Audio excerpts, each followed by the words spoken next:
Happy Whiskey Wednesday, everyone. Sorry if I blew out your speakers there if you tuned in right away. But happy Whiskey Wednesday. We got AJ, Kazmierczak, and Angelo Snyder back on the podcast tonight. I am trying to pull it up right now on Facebook while we have some people join. You are to turn your... I'm turning it down. It's like it's not even your first time. That's embarrassing for you. We wanted to welcome you guys. I want to say we are missing Jake Sanders here again this week. We've had some changes with the schedule. He has taken a new job, so we stay tuned, I guess, for where we might shift the podcast from Whiskey Wednesday to something along the lines of Thirsty Thursdays going forward. So we're still working out the scheduling, but as of now, we're having tonight's show. We're going to be doing next week's show as well on Wednesday is the plan with Rob Wilson from Rocky Patel, which I'm excited to have him back on. He's always a good time, and they have some great cigars. So I just wanted to throw that out there from the very beginning that we are aiming to go back towards having Jake and I both on. That's the goal. It's just been kind of an up and down on his work life and everything else, going through some transitions. So we're happy that he has landed with a position now where he feels comfortable, and it'll be exciting to see where we go from here going as we get to the last part of the year. So Kylie already said boo Rob Wilson. All right, that's good. Good to support your fellow industry people. That's nice, Kylie. Real classy. Well, at least Rob Wilson is able to come on the podcast. And that is Nate Hale. That's true. Good point. Nate Hale, our producer tonight, running the sound, and he's got his own microphone. And he's actually in control. He can actually mute us anytime and just take over. That's terrifying. Yeah. It's almost like a godlike position, isn't it? Look at him right now. He's already turned himself back up. Well, no, just to kind of emphasize your point and make your point, yeah. Uh-huh. Did you turn us off? No, you're still on. But no, that's what I used to do when I ran sound for a band. After they would do rehearsal, they would all of a sudden just keep playing and whatnot as people were filtering in. It's like, no, I'm just going to go ahead and mute all you guys. Well, good. You guys kind of tell us how your week's been while I share all this stuff, AJ and Angelo. Yeah. Go ahead. You can start. So talkative. Yeah, week's been good. Let's see here. I'm trying to think of what's new developing in the coffee business. Tell them a little about, if you haven't met AJ in person or on the podcast before, tell them a little bit about yourself as we get into it, and then we'll go into it more. So I'm AJ, 24 years old. I co-own a coffee company, Jennings Java Coffee Roasters. Me and my buddy started it back in college, back in 2016. I also work construction, family business that I'll hopefully be taking over in the future. And I love bourbon, and I've been coming to Tinderbox since far too long. Steve loves it every single time I come in there. So much. But yeah, that's a little about me. As far as moving forward in the coffee industry, Nocterra Brewing Company up in Powell, they actually just put in another order for 20 pounds of coffee. Nice. Not sure if I'm allowed to tell people, but the Terra Java is coming back, which is a fantastic coffee beer that they put on. Really, really good. And then, everyone, big announcement. Jennings Java now does weddings. Like you're ordained? Like so you... We can't drop these mics because they're on stands. No, no, we don't perform only weddings. in international waters, It depends on how much they're paying, but no. If you guys want a coffee bar or just coffee in general at your wedding, get a hold of us. We'll be more than happy to provide it. And yes, depending on price range, I will sing and dance. Kylie said that you kept her up. If you look at that comment, that AJ, what does she say exactly? Kylie, big thank you. She said, AJ kept me awake at the 10 event. God bless him. Kylie said nothing about the coffee. I think it's in relation to the coffee. Just about that AJ It's the kept aura. Her, is that it? It's the aura from the that's coffee what we're going with. that right. I've been drinking. Oh. Absolutely. Nothing to do with the caffeine content of the coffee. Not at all. Not at all. She didn't drink coffee. She doesn't drink coffee, so I mean that was just you. She had a little bit. Yeah, I know. Yeah, she I'm not much of a coffee guy. You gave me 8 ounces of your cold brew at one time, and I had not realized the caffeine content was so high. That was a long day at work. Yeah, you were up for quite a while. Yeah, I was up for a while. I was in the bathroom here and there. Yeah, that's what happens when it's fresh as possible. Mm-hmm. But yeah, not too much going on. Just typical busy stuff with me. I think I've only been on here once before. My name's Angelo. I help run a chain of supplement stores, Central Ohio, Subzilla. We talked about that last time we were on the podcast. Talked about health, fitness supplements. I'm also a live musician. I do that on the weekends. Got done in Gehenna at Signatures last weekend. Good show. Yeah. Gehenna's awesome, man. Great people. They're so happy to listen all the time. Every place I've ever played in Gehenna, they're so happy to hear live music. Real receptive. Real receptive. Nice. Real receptive. Nice. And where are you at this coming week? Hales Ale's on Friday. That's no relation to Hales Ale? Him, yes. No relation to Nate Hale. Hales Ale's off of Fishinger. I'm there twice a month for the past 4 or 5 years now. Great owner, great bartenders. All the people there are super cool. But yep. Well, I mean, you are in the name. Mm-hmm. That makes sense. All right, so Nate, we're all set on audio, right? We're going to get started. You guys, Angelo sounds good. Everything sounds good. Is that right? All right, so for those of you that are on Facebook Live, we are going to be talking about Eyes on You, all eyes on you. And so that's where we have these guys back on and just to kind of frame the conversation if you guys stick with us through the evening. Angelo definitely just mentioned a big part of it is that, live performances and the fact that he has been doing this for a while. We'll find out a little bit more about that, how he got into it, why he keeps doing it, what keeps him up there, what are some of his techniques of, kind of giving his best self up on stage. AJ is around the public a lot. He does a lot of social media. He's obviously doing the business thing, so he is a face of a company, which is something that is extremely important that, when you're in front of people at all times, you want to basically be representing yourself in the way that you want to be perceived to the best of your ability. Huh? No, I'll get back into it. I'm just saying I'm framing the conversation. And then myself obviously doing this and being kind of in the forefront of Tinderbox and then also some of my history as well, doing some decent speaking in front of people. So well, and we'll get into it, but you're always representing more than just you. Yeah, absolutely. So, all right, so that's where we're going to be at. We're going to be drinking some good stuff. So, yeah, let's go ahead and get started. And who's going to do the cork pop or whatever you guys want to do? This is not my thing. All right, fine. Go ahead. No, you got to do it right in front of the mic. Well, give him the go ahead. That was terrible. That was awful. That was terrible. You did thick glass on thick glass. What did you think that was going to... And you were just really palming that. I don't think you understand. I wanted to do the cork pop. Do you mind... All right, happy Whiskey Wednesday. Jeez, this is a great start to this one. I'm going to have to do some editing on that one. But welcome back. I feel like that's going to set the tone for tonight's episode. AJ's peak performance there. That was nice. Absolutely. Yeah. So welcome back, AJ Kazmierczak and Angelo Snyder. They were on, about a month ago? Yeah, about a month. Yeah, I think so. A month, yeah. We are going to be switching gears quite a bit from last podcast that we had you guys on, and instead of talking more the nutrition, the taking care of yourself, the supplement route, and everything like that, we're going to hit a different side of your guys' lives, which is all eyes on you is the topic for tonight. And we were gracious of AJ and Angelo for bringing another bottle, but AJ brought an Ohio pick of Smooth Ambler Old Scout 107. I brought a bottle of Smooth Ambler Old Scout to do somewhat of a comparison. And then what did you bring, Angelo? Pendleton Midnight. It's a new one. Kind of an impulse buy the other day. Nice. Well, that's good. It was 100% an impulse buy. It was. I just bought it because it looked cool. It does look cool. I mean, it looks like a bottle of whiskey, but... It's Canadian whiskey. Yeah. Nice. And we're going to be smoking tonight the Hoyo by AJ Fernandez. It's a newer one called Dark Sumatra. We'll get into that a little bit. But before we get started, I want to thank our sponsors. Every week we have Altadis USA, which are the makers of Montecristo, Romeo Julieta, H. Upman, Butera, countless others, really. So, I mean, just a wonderful portfolio. They support us with the secondary cigar for the night. So that's going to be the Montecristo Nicaragua Series, which is a newer blend from them. Believe it or not, and surprise, surprise, it is also blended and manufactured by AJ Fernandez. So, again, we've talked about it. We've got two different conglomerate companies, both General, who represents Hoyo, and Altadis, and AJ Fernandez is blending both of those.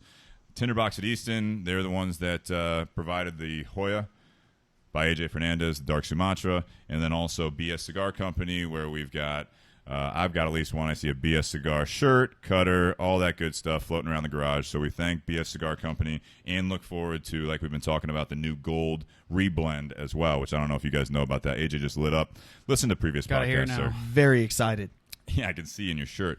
But I wanted to kind of get into the whiskey here. So we were on Facebook Live, so every time you guys are listening on audio, every week we do broadcast Wednesday from the garage live so we can include you guys in the conversation.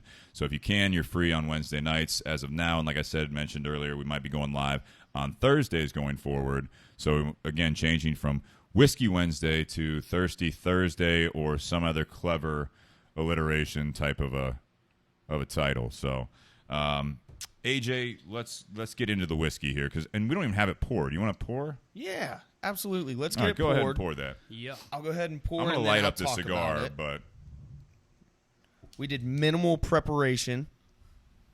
you said you've already Nate's already back there drinking a little bit.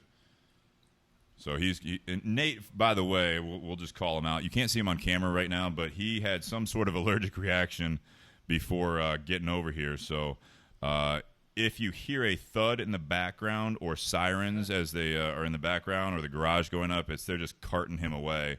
And I say that completely jokingly because now I'm going to feel really bad if something happens to him. But We'll just take a short break, and we'll pick it up at the hospital. we'll go in shifts. Yeah, You that'd know be what I mean? The fine. show has to go on. I Absolutely. mean, Nate would want it this way.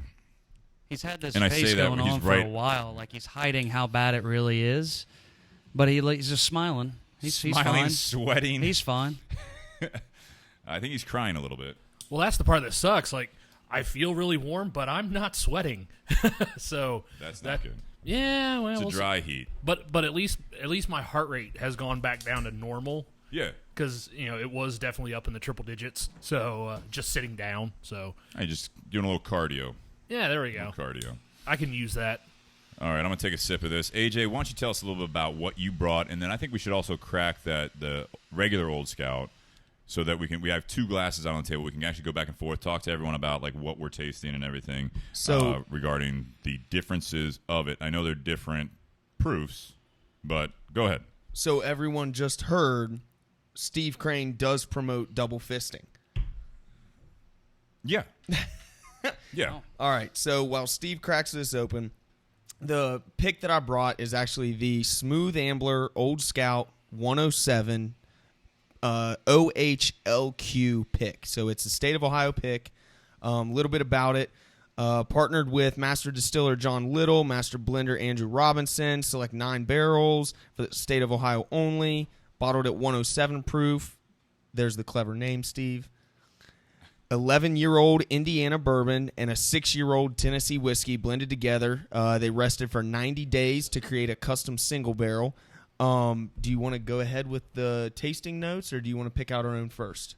Keep that up, and then you tell me what you think here. Okay. Let's not go straight into that. Yeah. But so basically what you're saying is you kind of went into this. You say it's OHLQ, right? Some sort of the Ohio Liquor Association.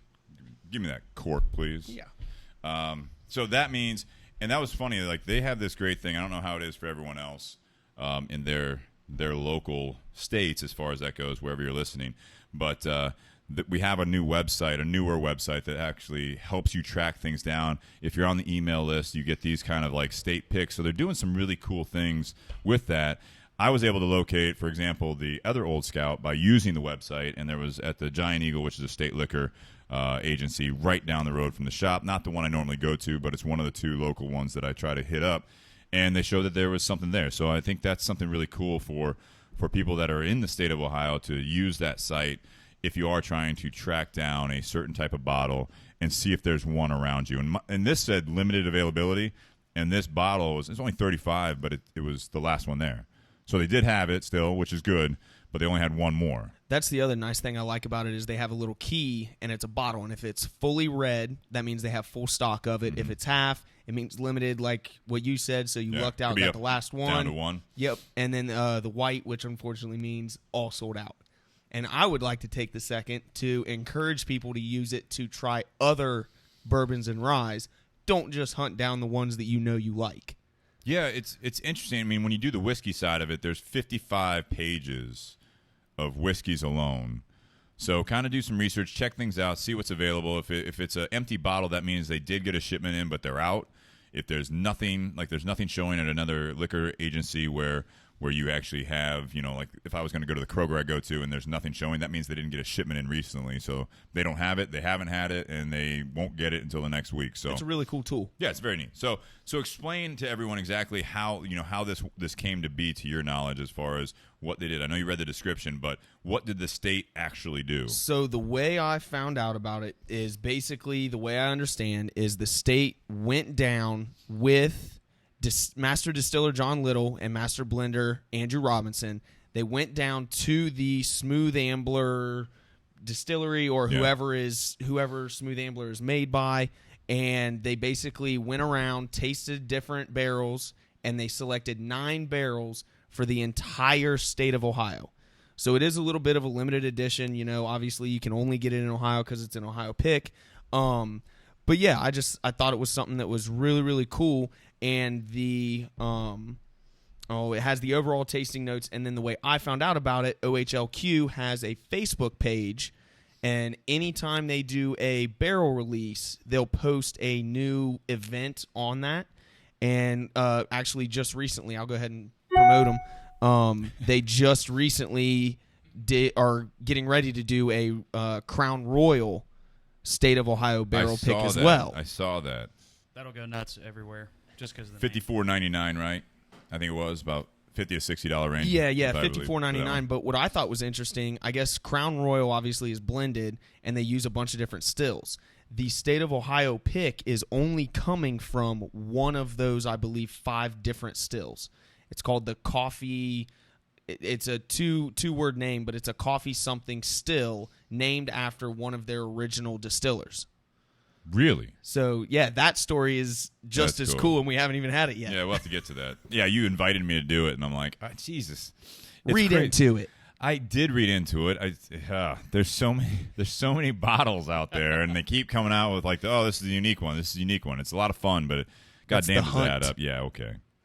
Did you see the age that's on that Crown Royal supposedly that's coming out?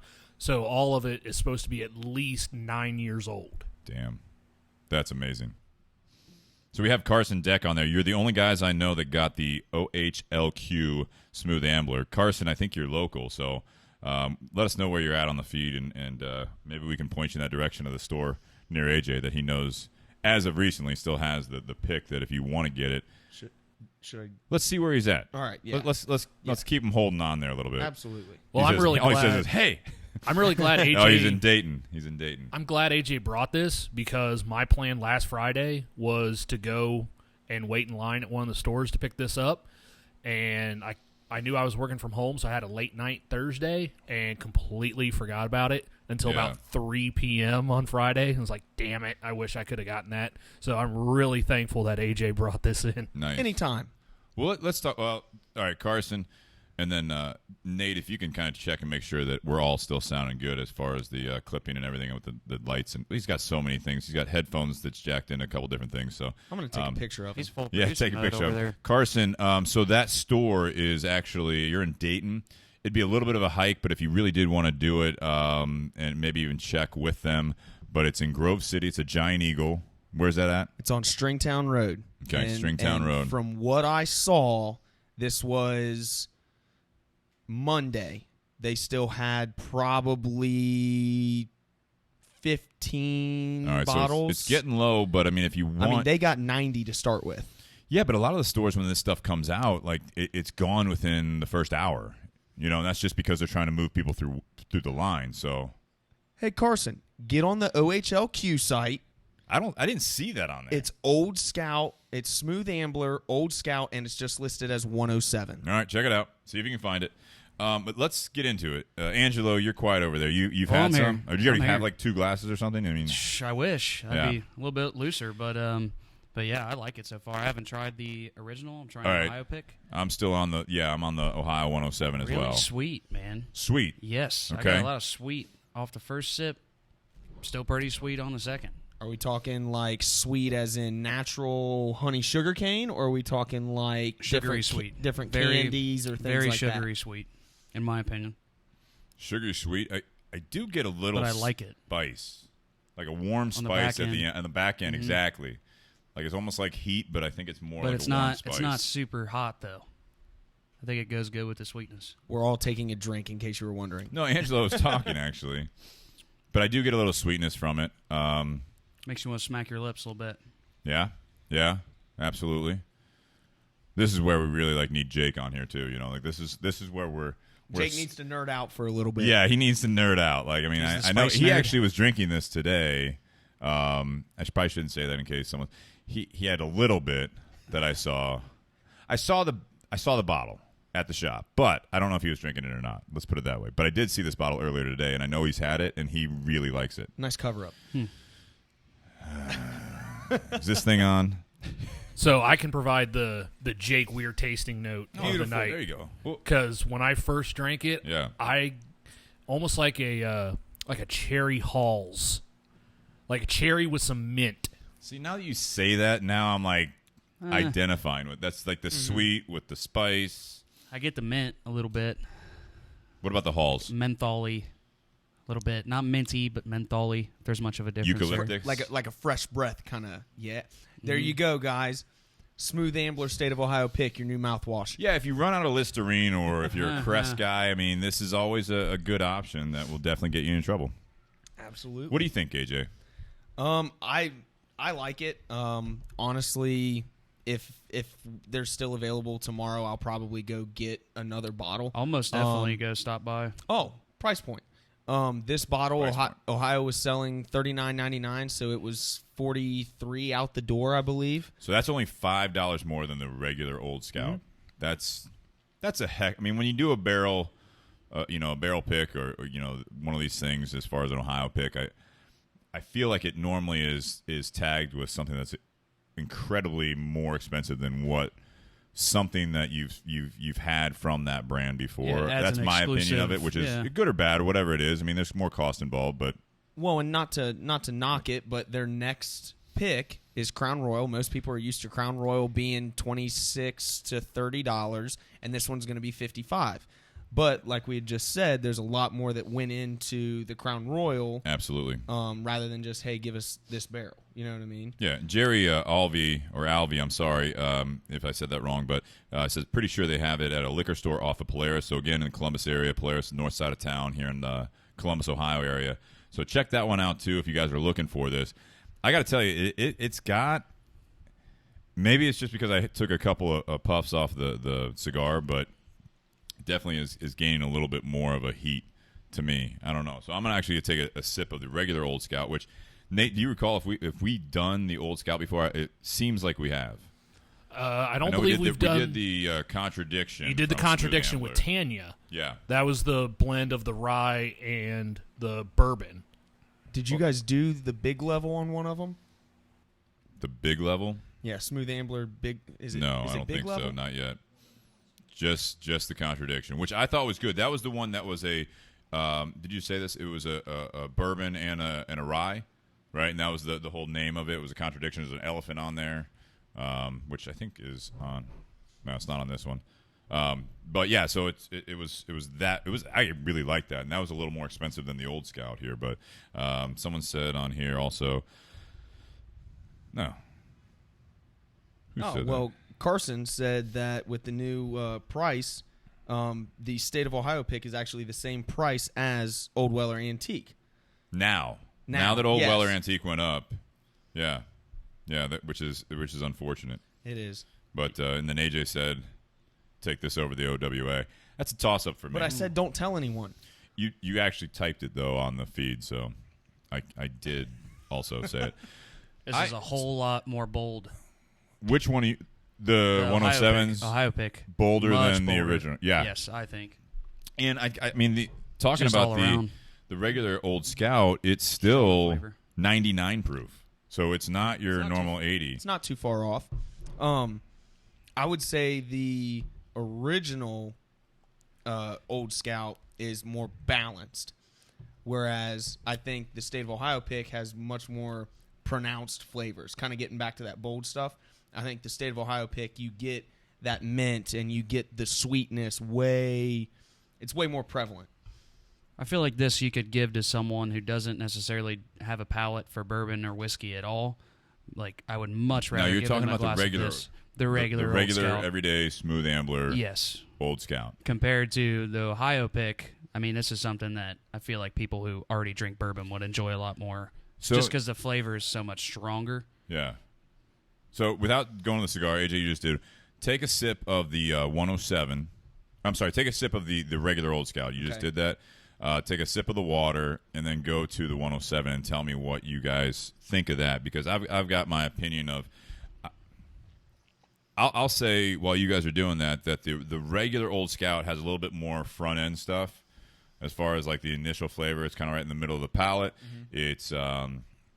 It is a little more balanced. I'll agree with that. But I mean, when you talk about balance, it's just not as pronounced flavors. I guess it's just more of a overall balance of. For me, it's not really any resounding notes as much as when I take a sip of the 107, the front of my tongue is not hit as hard in the palate. It's more the back end, back of the throat, kind of the heat. Well, the heat, but it's that warm spice. It's not going to be as much of, and it's almost muted by doing the original water and then back to it for me. Yeah, a little bit. It smooths out the 107. Yeah. Which is interesting. We're going from like, all right, take this almost 100 proof. Right. Take a sip of water and then watch it'll like kind of wash out and kind of really balance out a 107 proof. But isn't that so funny how you said it's 99, the original? 99. Yeah, 99 proof, so it's 49.5 exactly. Isn't it so funny how 4% alcohol and obviously, other variables, but drastically changes flavor? I mean, there's a very clear difference in the flavor of these two. One thing I noticed with the 107 after I took the water, I get the 107 climbing into the nose a little bit more. Exactly. I think that gets back to that whole spice thing that you were talking about. Yeah. It's that warm spice. I don't know. Maybe that's just something that I've identified with on some of the ones that we've been drinking lately, but that's a characteristic that is, for me, is an actual food flavor, and I'm always the one saying, like, when you're drinking this stuff and they're talking about these different notes and all this stuff, and again, that's where we're missing Jake a little bit. I know Nate is nerding out a little bit, which is fantastic. His brain's probably rambling right now. I think who? Nate? I think that might be the allergic reaction, really. I don't Could know. be, yeah. Is the bourbon helping it at all, or is it? Yeah, is bourbon medicinal at this point for you? Is that where we're at? I think the bourbon is helping. I may need to crack open this handle of Old Forester that I have and start chugging it. I feel like this is the new thing for Nate, is that he always has a handle of Old Forester at some level. Like, he's got a new one, and I did do he looked at me. I did do most of the damage on the last one. I'm saying, though, that I feel like this is now like an everyday prop for you, is that you always have a bottle, whether it be open or not, of Old Forester, but it's an actual handle. It's a 1.75. Well, I'm going to blame the owner of Tinderbox for that one, because I never had Old Forester. Shout out to Brian Joyce. Yeah, I had never had Old Forester up until about a month and a half ago, and he was talking about, he went into regular 86 Old Forester for the first time in a while, and he forgot how much he liked it. So I went and I picked up a bottle, because a bottle's $19 plus tax, and I was like, oh my gosh, this is amazing. And then a week later, I was at the same Giant Eagle that you went to, Steve, and found that handle. It's less than $40 with tax. $36.99, baby. It's silly. Yep. It's funny, though. Brian actually was telling me, and we had this on the podcast, the 1920 Prohibition with Dino. When Dino was on, we did that one in the 1897 Bottled and Bond. And Brian told me this morning, I think it was actually, that his parents were in town over the weekend, and they brought a gift, and it was old. They know he likes Old Forester, so they brought the 1920 Prohibition. He's like, "Have you had that?" I was like, "Yeah, man, that's good. It's got some heat to it." And he's like, "Yeah, it's 115, but I thought it was really smooth." And he's like, "I'm not sure how much it is. They wouldn't tell me." And I was like, "I'm pretty sure it's like 55. I saw it. It's 59." And so it's like, I'm going to tell him that tomorrow. And he's like, "Are you kidding me?" Like, yeah, it's great. Well, how about that Old Forester Ohio pick that you and I cracked on Saturday? I didn't get to try any because I was too late. I pulled a Nate Hale and didn't get out of bed early enough to go get any. Shots fired. I you normally do is come into the tinderbox on a weekend. Like I you have things normally to do. keep that bottle. I've kept that bottle in my bag ever since I picked it up, and then I figured. I told you AJ was going to be here. You took it out. It wasn't because of that, but I did take it out. I did take it out because I was like, no, I got this handle of Old Forester, and they're bringing stuff. I'm not going to need that Old Forester pick, but yeah. And AJ's probably had it before. No, I'm the one it was the barrel pick. The last That's a state of pours Ohio to. pick. That's embarrassing. Yeah. I'm trying to get that bug I'm out the of your one who glass hasn't there. tried anything. More Send protein. them over to me, Nate. So Angelo is getting into it. That's what he told me before the podcast, and I like talking before the podcast when we can, because he's saying that he is now I'm kind of nerding out a little bit. full-blown into He's it. head over heels. I in am it. nowhere near as knowledgeable as some of the people in this garage, but I'm just hunting already. I'm really interested coming from the music side of things. Like I almost got talked into the Sinatra Jack Daniels that was at Giant Eagle. AJ's pointing at himself. AJ's like, check out the box, open it up. It's got like history of Sinatra's ties with Jack Daniels and everything in it. I was just talking to Nate about the Rolling Stones did that Japanese whiskey Suntory. Yeah. It was the last one was found like 2018. One of the threads, credible or not, said it was going for like 18 and a half. That's thousand. pocket change for you musicians. 1850? Thousand. Oh. I don't know how much credible that was. With tax $20. No. Oh. Yeah, but the With actual tax, glass. 20 grand. The actual How's the glass. music career going? I mean, It's you not picking that up a good. couple? Not there But yet. the glass is shaped into the big lips that the Rolling Stones have as their trademark. Which is cool, but It's super cool, but I'm not paying. Angelo's Gs. actually going to bring that on next time. that's fantastic. Little did you guys know. Yeah, it's surprise everyone. Here it is. Perfect. Metallica's Supplement got a business bottle. must be yeah. well. Heaven Yeah. Door, Carson just said on there, Heaven's Door, I think they call Bob it. Dylan. Yeah. That's one that we've been seeing pop up a bit, and I want to definitely try. But again, that's like 50, I think, or something like that, $50 or $60. It's $49.99, I think. It's Bob Dylan, man.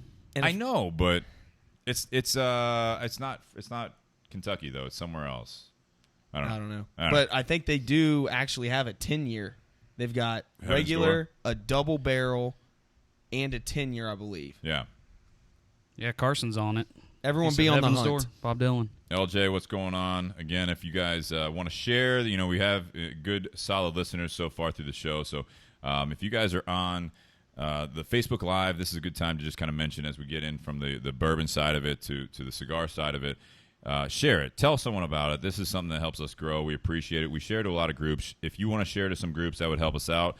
We know we're not going to be for everyone, but for the people that you think are going to be into what we're talking about, not only the bourbon side of it, if you want to tune in the beginning, the cigar side of it as well, and then obviously the life topic is where we bring a lot of people together as far as you're going to put your hand on me, aren't you?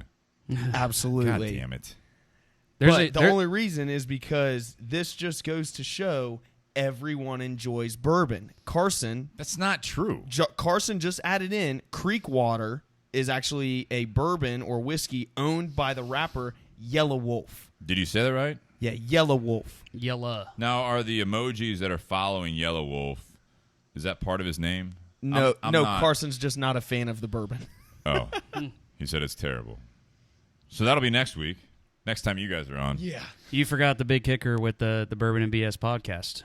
What's that? It's free. No. Are you paying for Facebook to tune in? It's though? free. Oh, To watch. free. Oh, I thought It's you a meant free. I thought you were talking about the whiskey. I was like, this No. is awesome. You gotta Tell use me more more. words. We got that many sponsors? No, on tell here? me more. How is the bourbon free other than when you guys come you on? You click the button and you don't have to pay to watch. That's No, what I you're love about it. absolutely right. Yeah, and also we're now on iHeartRadio. I want to mention that. So we are on iHeartRadio, awesome. the podcast we're sharing there. I'm trying to get on Pandora. I think that's going to be a little harder, but it is. That's absolutely free on iTunes, Spotify, Overcast, iHeartRadio. Like our page on Facebook, on Instagram, but on Facebook, these videos stay up. If this is the easiest way for you to stay tuned, and then also YouTube. So we have a slowly building YouTube because I know it's the same thing more or less as Facebook. If you go in afterwards and you can see the comments on Facebook, but YouTube's another way. If you want to share it with someone that doesn't have Facebook and you want them to be a part of this and listen to it, you can actually watch on YouTube, which has a little bit more, I guess, like, AJ touching me, which I don't really care for, but you can see that happening live or on video later. He I does had that a with couple of everyone. quick questions about the About AJ touching me? No, about the Smooth Ambler. I have questions, So, too. because I remember from the email, yes, it is 11-year Indiana, 6-year Tennessee. do we want to take a bet on whether or not that Indiana is from MGP or not? No, I guarantee it is. So And how's that compared to where the regular Old Scout's coming from? Do we know where that's coming from? That says it's also a mix. I'm sorry. I know, AJ, you want to say. It says that it is it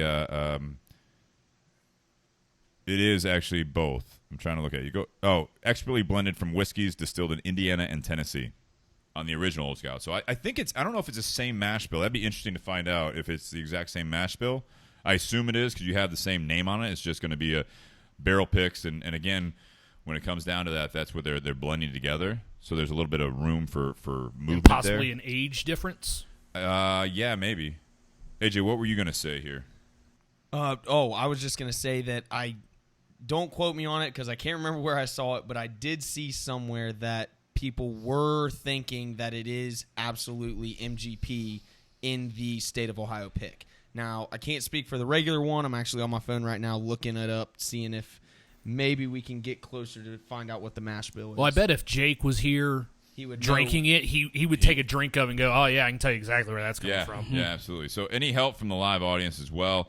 LJ, just so you know, will AJ touching you be the topic of next podcast, or does that occur only with the good bourbon? LOL as he puts his hand on my leg. This is getting weird. In fact, Angelo, I won't be on that podcast. We're going to when we take a break to save this, we're going to have to switch some seats around, or AJ, you put your mic outside in the driveway. I'll still be loud enough for people to hear me. We'll just put him on the other side. Yeah, we'll switch you and Nate, and then he's gonna mute us if he's over there, so we're not gonna do that. All right, go ahead. Yeah, you found what you got there, AJ. So it says here that the original Old Scout is a mash bill of a 9+ year old rye bourbon from Indiana and a 5+ year old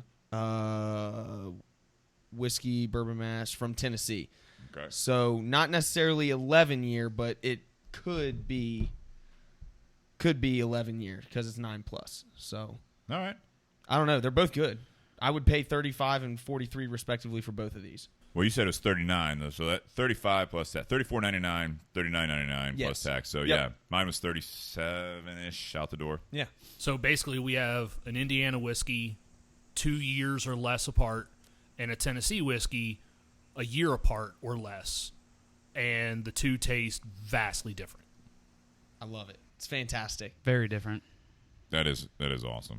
If you guys have the ability to, whether it be at a restaurant or whether you're picking up some bottles with some friends, do these different taste tests and comparisons and things like that. I think everyone can benefit from doing what we're doing right now, just from their own palate standpoint.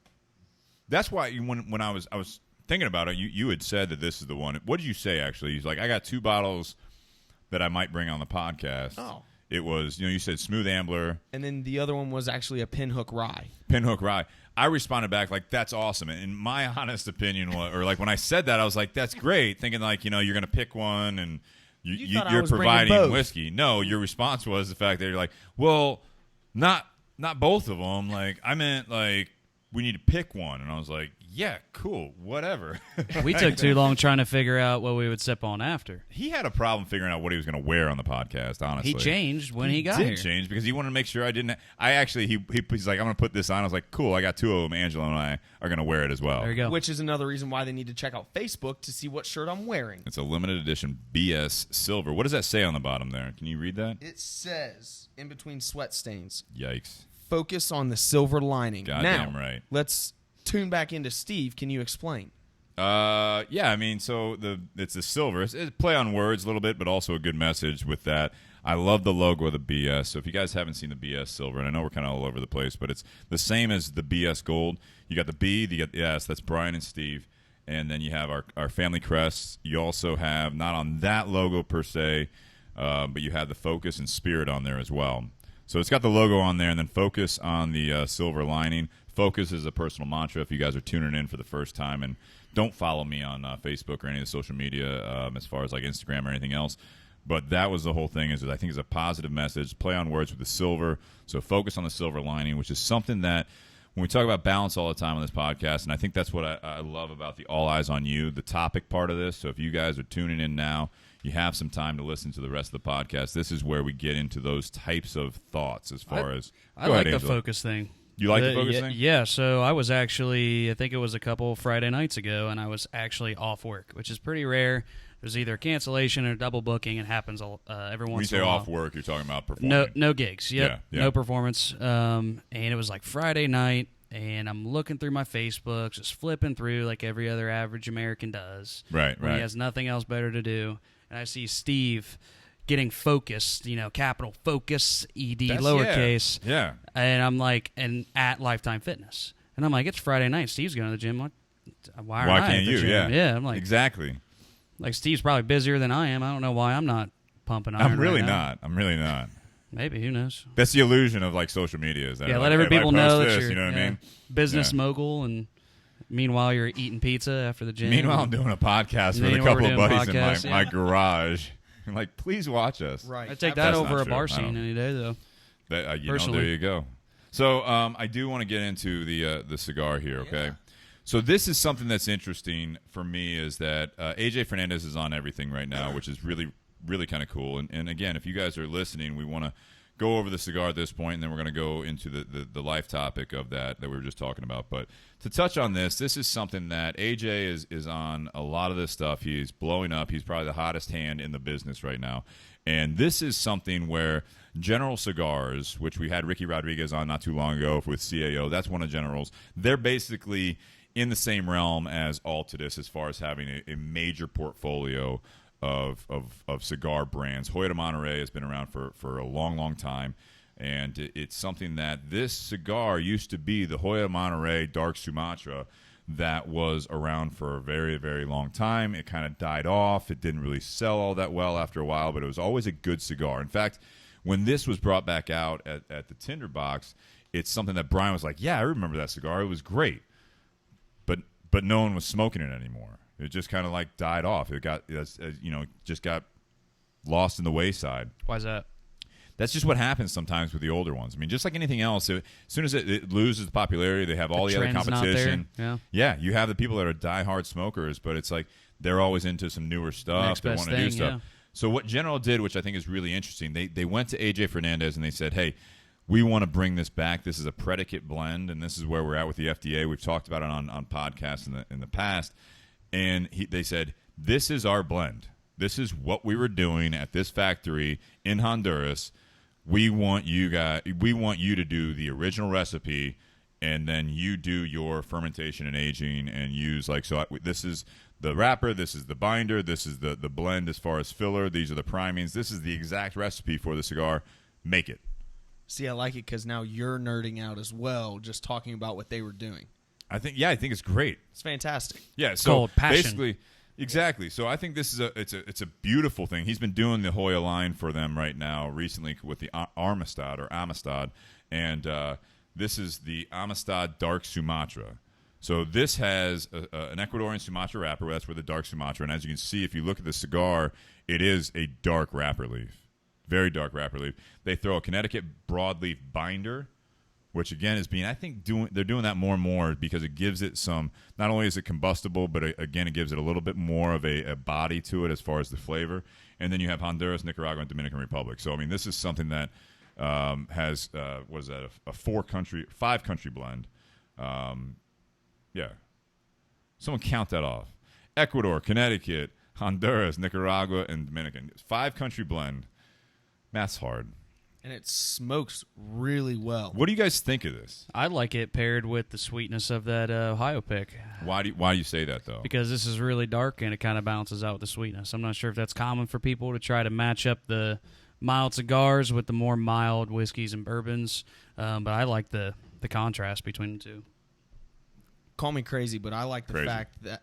All right, thank you. I like the fact that you had mentioned it's Ecuador and the Connecticut. I think rather than those two butting heads, with the Connecticut being Connecticut is a lighter wrapper or lighter flavor, right? That's actually a good point. So the Connecticut in this sense, so when you say Connecticut broadleaf versus Connecticut shade, and this is interesting because again, Ecuadorian Connecticut dark Ecuadorian Sumatra. The Connecticut side of it, when you hear the Connecticut as a term for shade, that's the shade grown. We've talked about this, and we can kind of do a refresher here, which is good. They actually will drape the fields with cheesecloth. Sorry, I'm going to do the same thing and move away from the mic. Oh, I got to hear this. Cheesecloth? Cheesecloth. So it's like a white, somewhat transparent cloth that they have posts in the middle of the tobacco fields, and they put it over. It's a technique that they really drape over all of the tobacco. So about, if you look up in the garage height, right, and Nate's wanting to get on this because he's been there and seen it, but about that high, if not a little bit higher, and it's simply that. It's providing shade for the tobacco, therefore it's not getting the nutrients as much and not getting like a suntan, if you will. It's the shade, right? But it's still getting some of the nutrients through there.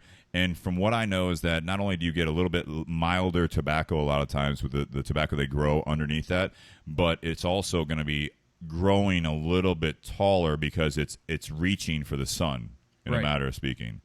Connecticut broadleaf is a different seed. It's broadleaf. Like when I was down in Cuba and talking to the farmers down there and we showed them pictures of that, they were like, what is that? Because they do not grow that. That is a Connecticut broadleaf. Now they grow it in other countries like Nicaragua as well. I was going to say, even though Cuba is a huge tobacco-growing country. But they don't grow broadleaf. Which is awesome because it's just a testament to how many different options and blends these cigar makers have. Absolutely. Which is another reason to go into the tinderbox and talk to any of the guys in there and just say, hey, give me a recommendation. No, absolutely right. But to your point, so the Connecticut broadleaf is different. It's usually a hardier leaf. It's thicker. It's got more body and strength to it than your typical Connecticut shade, which is what you were alluding to. Well, what I was getting at was I think they complement each other. The wrapper and... Exactly. Yeah. I don't think this smokes as dark as it looks, but it does have a lot of flavor. A lot of flavor packed into it, instead of just being, I don't even know how to describe what a just regular dark cigar would smoke like, but this isn't it. But this is a fantastic cigar. I'm going to nerd out on the marketing aspect. Get after it. Big, bold, black, red. It's sweet, isn't Love it. Yeah. It looks local, even though it's not. Well, and it's a logo that's going to stick out while it's sitting on the shelves, which I'm sure is what they were going for. But yeah, I mean, they kept it simple. There's not a whole lot of, a bunch of different stuff going on that you have to try to decipher. This is something that would definitely catch my eye, and I would, at minimum, ask what is it and what's it made of and how's it smoke and things like that. You could just do what I do when I go to the tinderbox and say, hey, pick me out something that's mild that you really like. And 99% of the time, I think I've left happy every time. So. What do you think of that, though? You're talking mild. I like it. I'm not a big, darker guy, but it isn't. You got like a nice tan to you. Yeah, you could Good say size. that. It looks like you're leaning out a little bit. Just Angelo's got off Italian. the cruise, and I'm Italian. There so you go. All right, that makes sense. My burns turned into tans. There you go. But yeah, for as dark as it looks, it doesn't feel that dark to me. Like flavor-wise, it doesn't. It's not heavy. You know what I mean? Let's talk price point. This size is around $11 on the Ohio shelf. I'd buy it again. Yeah, 10, For 11, 11 12. bucks? So we're smoking the Toro size, which I forgot. I think they call it the Noche. I want to say I had the size names pulled up, and I think they're kind of playing on this, and you're going to love this. So it's Media Noche. So it's around 10, 11 bucks. The Media Noche and the Noche is actually the biggest one. So it's a 6.5 by 52. Guess, well, you're not going to guess this. 4.5 by 50 is actually called the Espresso. Aw. Oh, here we go. I love it. And you got the Media Noche and then the Noche. So I don't know if they did that just because of a little bit of, I don't want to say there's a lot of coffee flavors, but you're a coffee guy. Mm-hmm. How do you think this would go with some coffee of all espresso. yours? Golden? Golden's Explain that. So it's funny. Do you want to explain it? No, I am not the guy for coffee. So with Jennings Java, our dark roast is called Golden's Espresso, named after our professor that helped us get our start. Last name Espresso. No. Yes. Last name Golden. Good. Close, though. You had a 50-50 chance. shot, man. I went for it, too. But in terms of, you grab a couple Golden's Espresso, I think Angelo hit the nail on the head with this one. I think this cigar, if you're drinking a medium or a light roast, I think this cigar would overpower it. If I wake up and I say, I'm going to have this one for breakfast with a cup of coffee, I'm absolutely going with the Golden's Espresso, or even going with an actual espresso. I think. What's the difference? I'm sorry. What's the difference? An actual espresso is a different type of drink. Exactly. Okay. So espresso is the more traditional. It's served in little 2 ounces, which you think us American coffee drinkers were like, well, that's not enough. But just like bourbon, espresso is meant to be sipped. It's meant to be enjoyed. You pull out the flavors. Okay. And I think you could very easily do that with this cigar and a shot of espresso. Espresso is typically more bitter. Generally speaking, depending on where you're getting your beans from, and things like that, how dark your espresso is. We've actually made a medium roast espresso, which is really good, but it's what we call bright. And if I'm drinking coffee with this cigar, I don't want a bright coffee. I want something that has, a little bit more oomph to it. It's a little darker, smokier, fuller body. Got some bitterness to it, but still not to the point where it's an old coffee. You do like an AJ's pairings on your Instagram. We should. Do a City Roast and BS Gold. Be a good one. All right, the BS Gold will be coming back in months' time, but don't rush it there. Ooh. Getting excited. Here's what I want to do right now, and this is like us again nerding out before we get to the topic. So if you guys are waiting on the topic, you're tuned in on that, bear with us a little bit because this is a big part of the podcast. You guys both have a little bit of you guys know which one's which, right, in the glasses. I do, yeah. Take a sip of not the Old Scout, the original Old Scout. The original. So that's up here for me. So we're gonna take a palate. sip. Clean your palate. Oh, I thought you were grabbing the whiskey. I'm gonna clean my palate. I was told the best way to clean a palate is feeling? with another bourbon, not with water. He's okay. For those of you who did not pass out, we're not just covering for him. He's still conscious. He's actually, he's on the floor right now. And Jess, if you're listening, he gave us a thumbs up from the concrete. Yeah. It's like an injured athlete, getting carted off the field. He gives a thumbs up, and they all cheer. He's not okay, really. The athlete, not Nate. All right, so Old Scout, and then take a puff of the cigar. And if you guys retrohale. Steve, we're not as cool as you. We don't do that yet. Unrelated statements there.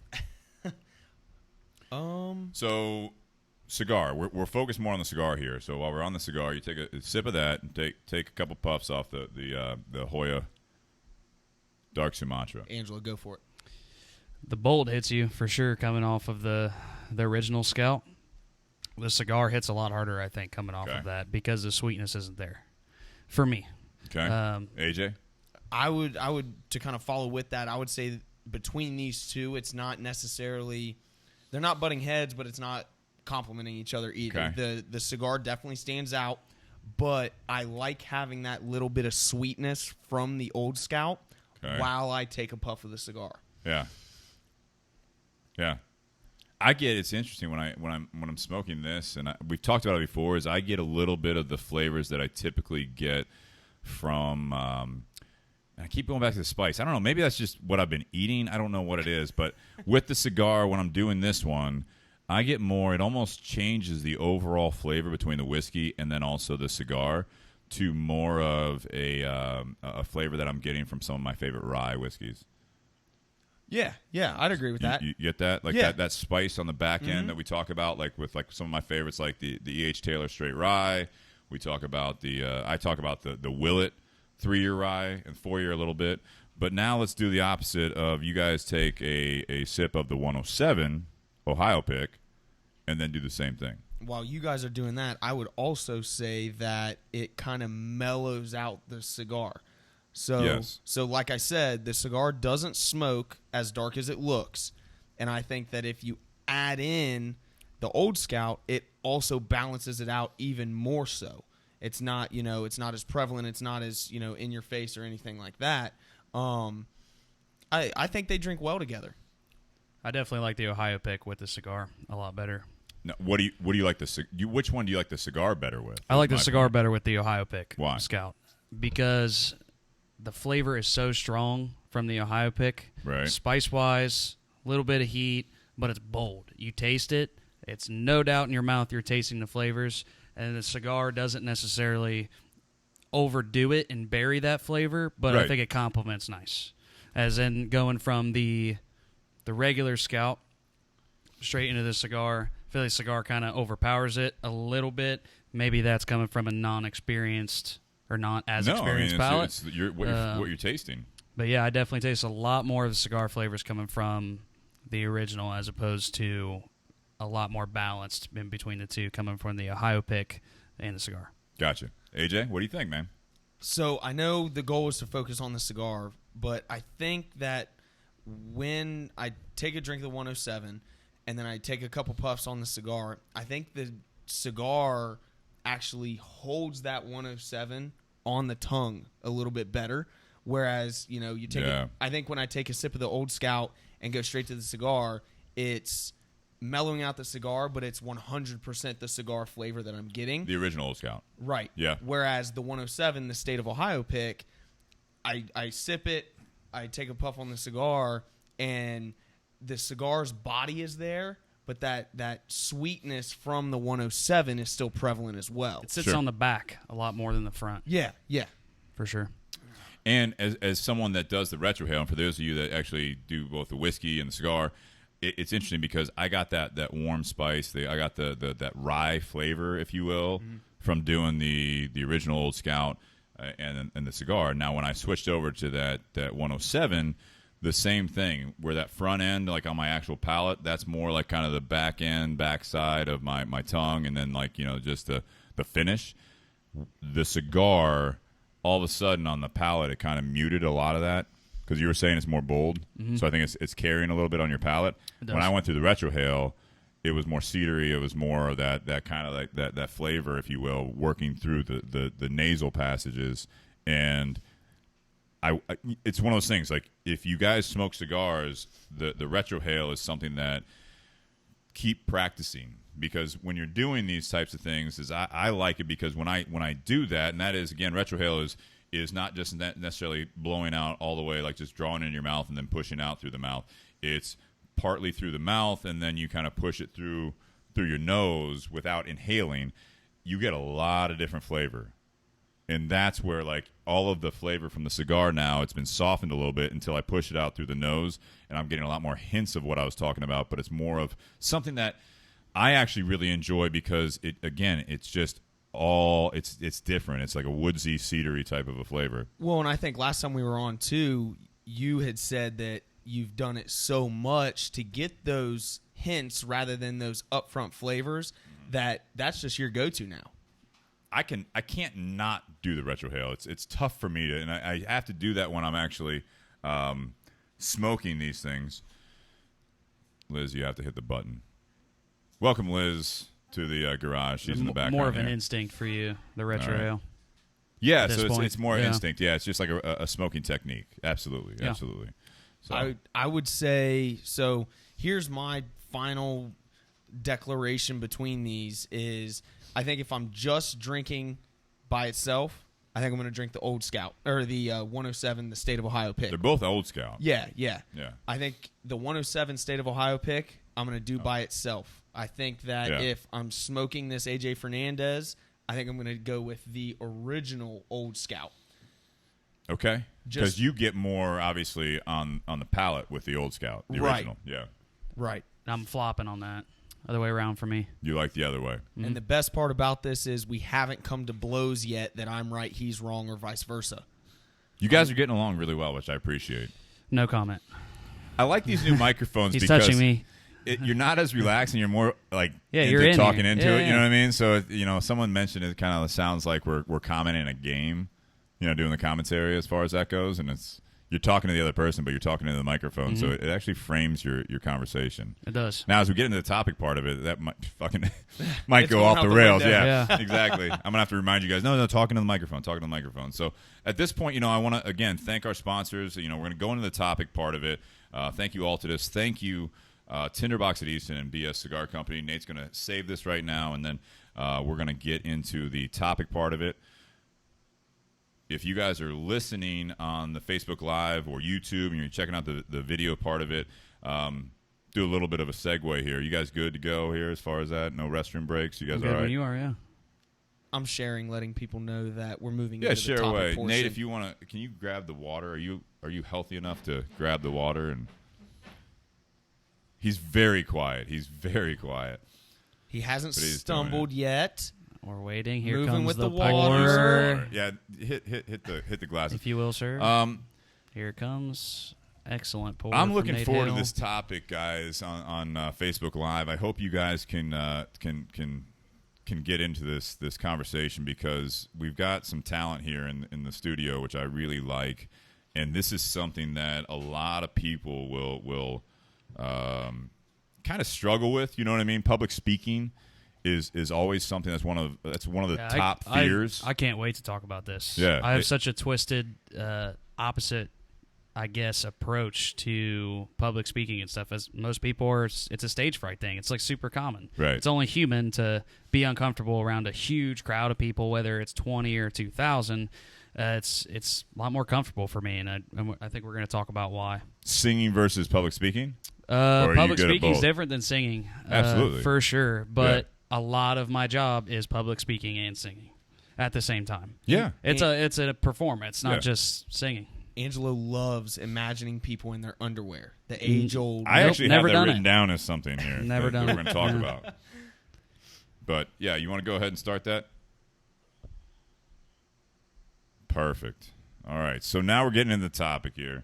And we picked the overall title of this is All Eyes on You. It's kind of a play off of the All Eyes on Me type thing. Tupac. Mm-hmm. Tupac Shakur. Shakur. That's the French version. Shakur. This type of topic, and again, I love having you guys on here. So the way I'm going to go into this, we kind of alluded to this if you're watching on Facebook Live, I think before we started the audio side of it. So there's a lot of sides of this type of a conversation where it's about, for me, how you want to be perceived. Image. Partially. That's what everyone thinks. I think it's a big part of it, and I think there's a valid part of that is what a lot of people struggle with as far as that goes. Every day, not just in front of a crowd, not just how you present yourself. How you present yourself. I think part of that almost paranoia, if you will, with how you're perceived, and people, and this age with social media and everything, people know who you are, people know where you're going, blah, blah, blah. I think part of people's fear of being judged and of how people view them and how their family and friends are going to see that is the same reason a lot of people have stage fright. Absolutely. 100%. So I want to start with Angelo. I mean, this is, I think, for him, we all do it on a daily basis, right? We're in front of people most of the time, whether it be coworkers, family, significant others, friends, whatever it might be, and then you go out in another social circle. It's at your job, not just coworkers, but if you have to do a presentation, if you're going into a job interview, if you have to speak in front of a small group of people, a large group of people, and the reason that I wanted to, have this topic with especially Angelo on, and AJ is going to have his take on it as well, and I'm looking forward to that as well. But with Angelo, he does live music, solo act, mind you, so it's just him and a guitar. Majority of the time, yep. And it's his setup, it's his booking. So it's a one-man show. One-man show. So let's kind of get into this where it's Angelo, for you, I want to know kind of how did you get into wanting to be a performer? Like, I mean, this is something that a lot of people are like, yeah, I'd love to learn the guitar. I like singing in the shower. I'd love to be a musician. Yeah, I love music. I would love to have some super awesome, crazy story that no one has, but it started when I was about 12, 13. Me and a couple buddies figured that, the best way to get all the 7th grade ladies, pick up a guitar, learn how to play. That's the heard that stigma from a lot of attached to it. musicians. Yeah. False. Does not work like that. Explain that part. Especially when you're not 12 and 13. Yeah, I was going to say 7th grade. Yeah. But you're going through your voice changes, so mid-song you go from a tenor or soprano down to a baritone. It's odd, but we started, picked up some guitars, got some lessons through my mom's boyfriend at the time, John Schwab, pretty big name around Central Ohio, McGuffey Lane, very large band, been around for years. Their bassist actually taught me how to play guitar and went from there, long story short.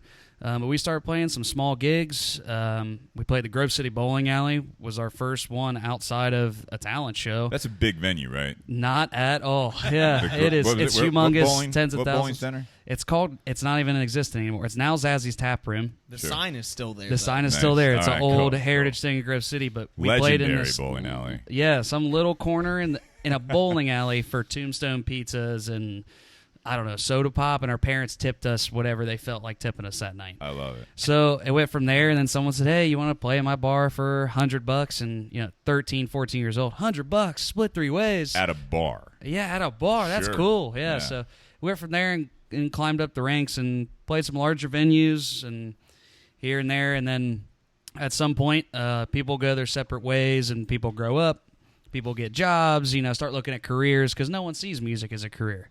Some people do. So I do. It is my career. But people look at it, and it's very unstable. Not everyone claims their business. So it's all under the table work for a lot of people. So it's mom never says, yeah, go out and be a rock star. Like, no, you're right. No one thinks of that. And pick up the 7th grade chicks and take them to the movies. Yeah. But I quickly learned that it could become a job. It doesn't feel like a job ever, but it still is. You're putting on a performance. You're making people happy. You're keeping people longer. The bars see it as, I'll pay you X amount of dollars for a couple hours. Right. You're bringing people there for them to drink, eat, whatever it is, and they're staying longer because they're having a good time. Right. It's not always just songs and covers. It's giving people an entire experience that they remember and tell you 10 years later, hey, I saw you at so-and-so's bar. We had the greatest time.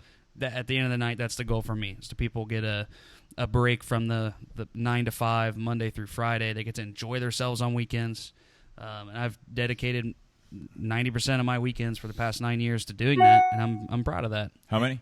9 years. 9 years. Yes. And he's being very humble about that 90%. I can't tell you how many times I've asked him what's going on this weekend, and he's got a gig Friday, Saturday, and Sunday. Yeah. Dude doesn't even take his Sundays off, which is admirable. Yeah, I mean, that's something. I mean, you're constantly working. It's interesting because you just to kind of to react to that. You say it doesn't even feel like a job. It doesn't. So far, I've listened to this part of it though. Is that at a young age you took lessons? Yeah, for about 1.5, 2 years. You kept doing it. Self-taught from there out. You're continuing, I assume, to learn songs and all the time. To practice. There's always new songs right? coming so out. When you're not on stage, you're practicing. Pretty much. Yeah. You're booking your own gigs. Yes. At this point now, when you start out, we went to a point. My dad was my manager, and he still does a lot of work for me when I'm busy and helps me out contacting bar owners. But I used to call people at age 14, 15, say, "Hey, this is, Angelo's manager. This is me calling." Yeah. And you never want to sound like it's you're your 14. first gig, and you're 14. So yeah. So I would say hey guys, we were. I'm booked up for the rest of the year, but I did have a cancellation in August on this date if you guys are interested in booking a half-price gig to start short notice. So that's technique, though. It's technique. Because you were wide open. Yeah, I was wide open. Yeah. 15 years old, 14 years old, no one wants to book a guy who knows 10 cover songs, right. play for 3 hours. 8 chords. Yeah, 8 chords. Which is a lot for some, yeah, but I mean, the primarily well-known songs are 3-4 chord-based songs. Absolutely. So, but because all of those bands and guys that were writing these songs were trying to get laid too. Most of the time. Exactly. Yeah, they started the same place I did. Absolutely. Some more successful than others. Well, I love that story with Jimmy Buffett. I mean, that's what I hear. Like that story is why did he start getting into music? Because he was in college, I think it was, and he wanted to get laid. Yep. And then started writing songs about Some wanting to get laid. people are brutally honest about that. Absolutely. But yeah, it's just branched into a full-time career thing. I would say the past 4 or 5 years now, I've been doing it mostly all solo. Just me in a bar, restaurant, festival, wedding, whatever it may be, playing to a crowd of people. A couple speakers, 1 guitar and vocals. No, don't do percussion, nothing along those lines. Occasionally at the larger events, what's cool about Central Ohio is all the musicians in Ohio, super, super cool people for the most part. You'll have your oddballs that got big heads, some of them rightfully, but if you call somebody, and a lot of these guys, they have the numbers, you call them and say, hey, man, I got a gig for you, and they respect it so much. Like, I got a gig, I need a hired hand, I got to come play bass, come play guitar, bring a 3-piece. It's a network. Yeah, it is. It's a huge network, and they'll go, oh man, I'd love to. You split the paycheck. I don't screw people over ever because they're providing a sound that I didn't have. And a lot of places like Cider Downs, they don't want a solo act on weekends. They want a band. People are out there drinking, partying, gambling, and I'll have a couple other guys come and play with me, and they make the show. Becomes more of a solo act. And for example, who, famous rock group, who did you have come play with you in Grove City? Long hair, real skinny guy, daggone it. Guitarist. Jimmy Tolland. So Jimmy Tolland is the bassist for Boba Flex. They're soon changing their name. Their last gig is in about a month or so. Yeah, their lead guy. They're all super cool dudes. Heavy rock world, if you're a Blitz listener, stuff like that. But they're going through a change. The front man decided he wanted to spend some more time on the father route for his kids. Right. Leaving the tour because they tour nonstop. So when Jimmy's in town, he texted me and said, "Hey man, we met through mutual friends of my dad," and he goes, "I don't want to work a normal people job for the next 1 to 2 weeks." And Jimmy is the coolest, most modest dude. Yeah. There's no like rock star ego there at all, and he can play any stringed instrument like it's just cake. We practice maybe, and a lot of musicians are like this too. Experience once, you practice for 30 minutes, you're ready for a gig. You just hop on, you hear the chords, you explain the key you're in, and you can diddle around. Killer guitar player, played a couple gigs with me. I was really happy to play with that guy. It's like being fluent in a foreign language. It really is. It's easy to click and hold on to. Mm-hmm. Did you ever struggle with that? Like, all eyes on me. Just being in front of crowds? I mean, so you're 12, 13 years old, and you're now performing. Now, I imagine even in some bars now, you go to it, and they're there not because of you necessarily. Yeah, not always. Because I've been to bars. I've been to bars. I've been to a bar or two over my years, but you go to a bar and they have live music, and you just happen to be there on a night that they're performing. You're not there. You're there to talk to people, and it's just a matter of whether or not you enjoy the music. Yeah, absolutely. Who's there? So you're 12, 13 years old. You're at a bowling alley. They're there to bowl. Yeah. Right. So you're basically you might as well sometimes you might as well not even be there at some point. They might as well be playing like music on the jukebox and that's the thing or on is the background. You kind of have to read the gig. Some places don't want you to be up in their face. Hey guys, let's get our drink on. Blah blah blah. Right. They want you to be background noise. Like a couple of the golf clubs I played. Yeah. They don't want a whole show. They don't want you up there jamming out rocking solos. They want to hear Eric Clapton in the background. Exactly. Like a wedding reception. Sometimes you do something like that. I mean, I played a wedding in West Virginia for an awesome couple who I'm friends with now. Drove out there, literally played their walk-up tunes, just instrumental. Not even they had me learn a couple songs that was close to them, and I just played the walk-up. Didn't sing, nothing. Yeah. But it's that the aura of live music is so much different that I'm not trying to discredit DJs. So it's just something classic about it. It's old school. It brings another element to it. It does. It's something completely different. And I always tell people, if you, whether it's me or not, if you have a chance to get some live music at your event, it brings such a different atmosphere than you plugging in your iPad to the house speakers. Right. It's different. Well, and I can tell you too, I've never once stayed at a bar for one more beer because of a DJ, but I have stayed at a bar for a couple more beers because the live music was so good. Oh, and requesting a song, clicking it on TouchTunes is a whole lot different than going up, having a conversation with someone, saying, "Hey, man, how long you been doing this? What kind of music do you play?" And I'll just say, I'll do my best. Let's hear it. A lot of the times, it's stuff that I've never even heard of. And you're like, no, I don't know it. Yeah, Google some chords, figure it out, wing it for people. They love it. So going back to the question, though, I mean, at what point do you ever struggle with it now? As far as when people, I hear that a lot.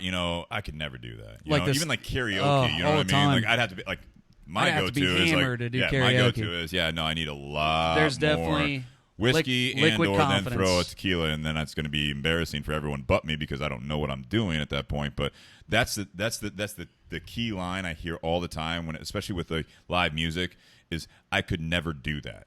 Yeah, I've really from 12 to now. How old are you? 22. You're 22. So a decade has passed, and have you gone through stages of not necessarily stage fright, but as far as certain gigs that you have to get over the fact that, like, this is bigger than the last one. This is the biggest I've ever done. Mm-hmm. This is a different type of atmosphere that no one, like, you're sitting there playing your heart out, and you're looking out, and everyone's talking. No one's really paying attention to you. Yes. Like, so what do you deal with there? That is something, before I dig into all that, what you were talking about, the background noise thing, people are talking. They're not necessarily paying attention to you. It's something every experienced solo guy, band, they deal with it. It's very common. It's reading a crowd, for one. You don't want to bug people. You want to be in tune with them. But sometimes you just have to deal with that. You can't be turned off by it. I remember the first time I had a gig like that where I'm like pouring my heart and soul into these songs and like really jamming out. This is sober. I don't get hammered at gigs. Right. And you're really into it and passionate about it. Everyone else is kind of like, they don't even know you're there. So it's kind of downgrading. You're like, damn, am I not even, I sound like crap? Like, you question yourself. But as time goes on, you get really used to that. And you get comfortable with it, and you just play and have a good time by yourself. And if other people are digging it, great. If not, they're having a good time eating pizza with their family. So that, and to touch on your point, a decade passing, the first year, I would say, the first couple months even, it was more of an anxious thing for me. I was super, super anxious. I was never nervous or stage fright, but I was always eager, I would say even more eager than anxious, to go out there and let people know that we can play these songs, and I wanted to prove myself to everybody around, especially coming from one of the younger guys, and there are other guys my age that do this actively in Ohio, but there's not many. A lot of the legends around town, they're older, established, they've gained that street cred. Well, you say legends, I mean, around town, local legends to Ohio. Yeah, clearly, I mean, that's from experience, right? Yeah, it is. And these guys, some of them 50, 60 years old, still playing the same gig they played every week and have been doing it for 30-plus years. There's guys around here that do that. Yeah, I know one that, plays the same songs and same thing. Every Friday at the same place. That's it. Mm-hmm. Yeah, so... But anyways, yeah, anxious a little bit, but I never did get stage fright, and I think that's coming from an Italian outgoing mother who will always tell you how it is, and an extremely outgoing father. So they've both raised me to be out of my comfort zone at all. I'm super, super appreciative and grateful I love that point. And I was going to say that's... Go ahead, yeah. Well, no, I was just going to say that's something that I was going to mention at some point in this, and I'm glad you hit on it, is... the more you put yourself into uncomfortable situations for the topic, let's say you're putting yourself into uncomfortable talking situations. Yeah. Now all of a sudden, the more times you do those quote unquote uncomfortable situations, they become second nature. It's the same reason someone hates roller coasters, goes on one roller coaster, is terrified, but that adrenaline rush comes out of it, and you get off, you're like, wow, I want to do it again. Yeah. Not always the case with public speaking, obviously. It's a whole different aspect, but the analogy I'm trying to make is exactly what you're saying, break through the rust. Well, you say comfort zone, you mentioned anxious, which, that leads to the term anxiety, which is obviously a big thing for a lot of people. I mean, I feel like that's a growing epidemic as far as what people deal with. Absolutely. And that it's sometimes it basically freezes people. It's debilitating. You know what I mean? So, like, when you say that, you talk about roller coasters, I mean, that is that feeling, you know what I mean? It's like you have to get over that fear, if you will. Anxious is a strong word, yeah, for sure, in this day and age, too, with it being more relevant now. Yeah. I guess eager and slight bit of nervousness, but not necessarily, like, I've never been scared or terrified. I will say this, there are gigs where I'm more comfortable than others, obviously. Sure. One that stands out a lot, coming from playing bars and bars and bars and going here and there to different places. We did at one time, while I was with our band, we played the LC, which is now Express Live. Was Promo West. It was Before Promo I West. think you were born, probably. Yeah, no, it still was. But we got the opportunity to headline a show. I mean, we weren't opening for Leonard Skinner or anything, but it was a big stage, and just that name, it pops into a musician's head, and they're like, wow. Like, it means something, because so many bands have played that stage. There's so many small stages that bands have played in Ohio that people have no idea about. Absolutely. The bigger names. But we're going along that, and it's almost less of, like, you go into a bar with your buddies and play a gig, and you're passionate, and you're feeding off the energy. When we played the LC, I had a blast, and we, like, roasted our throats singing and put every amount of energy. I was sore after that gig. I bet. Like physically, because your body is so tensed up, and you have this large outdoor pavilion of people watching you, and all your friends and family are there, people you don't know are there, and the whole time it's more like orchestrated. It's like it's a choreographed show at that point, and you got to know, when I'm jumping, when I'm going back to the drummer, because it's a larger stage. You have to move around. You have to make that stage smaller than it is, and it's very difficult. And I always appreciate seeing live shows where guys are jumping around and they're slashing guitars, even the guys that are slamming the guitars and they're talking to the crowd. It is physically exhausting. Yeah. We did a 45-minute set, I think. I can't imagine, like, whatever popular show went on last weekend at Express Live, like, people were doing back-to-back tours of that. And it makes you really appreciate those live bands. You see it like, these guys are rich, they're famous, they go out there, put on a show, then they go and get all the chicks in the back, get hammered after. No, I bet they're back there icing. They go back and they go to sleep, take a nice bath. Honestly, like, and I've seen some of, like, the older bands that are out there, like, I saw Styx a couple years ago. Those guys are getting up there in age, and they putting on a show like they're 18 years old. When they were 18, they probably were getting hammered and probably, but trying to bang my point being is, like, coming from a corner of a bar, putting on a show and interacting with people, as to talking to a huge audience as one, and filling out that super large stage, jumping around like a live presence it's so hard to sing when you're out of breath too. You get out of breath real easy on stages like that. I don't have a lot of experience playing huge stages, but I know when you're really worked up, it's a lot more difficult than it looks. I think, too, kind of just to tie it back into All Eyes on Us, and maybe this has gone through your head, maybe this hasn't, but one of the things that helps me is, and tying in with the anxiety thing you were talking about, is like when I get up and I speak, whether it's to one person or whether it's to 20, 100, 200, whatever it may be, is don't overwhelm yourself by trying to connect to every single person. Yes. If you focus on just making that connection and making one person feel special, guess what? I'm sure that one person that you're making feel special, 10 other people are feeling the exact same way. So, like, for instance, I love it because when I go see Angelo play, he does one of the best renditions of In Color by Jamie Johnson. Great song. And that's got a special place in my heart. If I'm headed towards the door, getting ready, saying bye and everything like that, and all of a sudden he starts playing the intro to it, you bet your butt I'm going back, grabbing another beer, and staying at least until that song's done. Yeah. But more times than not, I'll stay for another one too. But it's that connecting factor of trying to reach out and find that one person that you can connect with, because more than likely you're connecting with 10 or 15 other people. I'll say this too, that one person adds up to a lot of people really quick. So we were talking about signatures last weekend. Perfect example. You love that, right? That area. I love the Gahanna area. They're great people. They're very interactive with the music because there's been such a live music presence there over the years with some bigger names.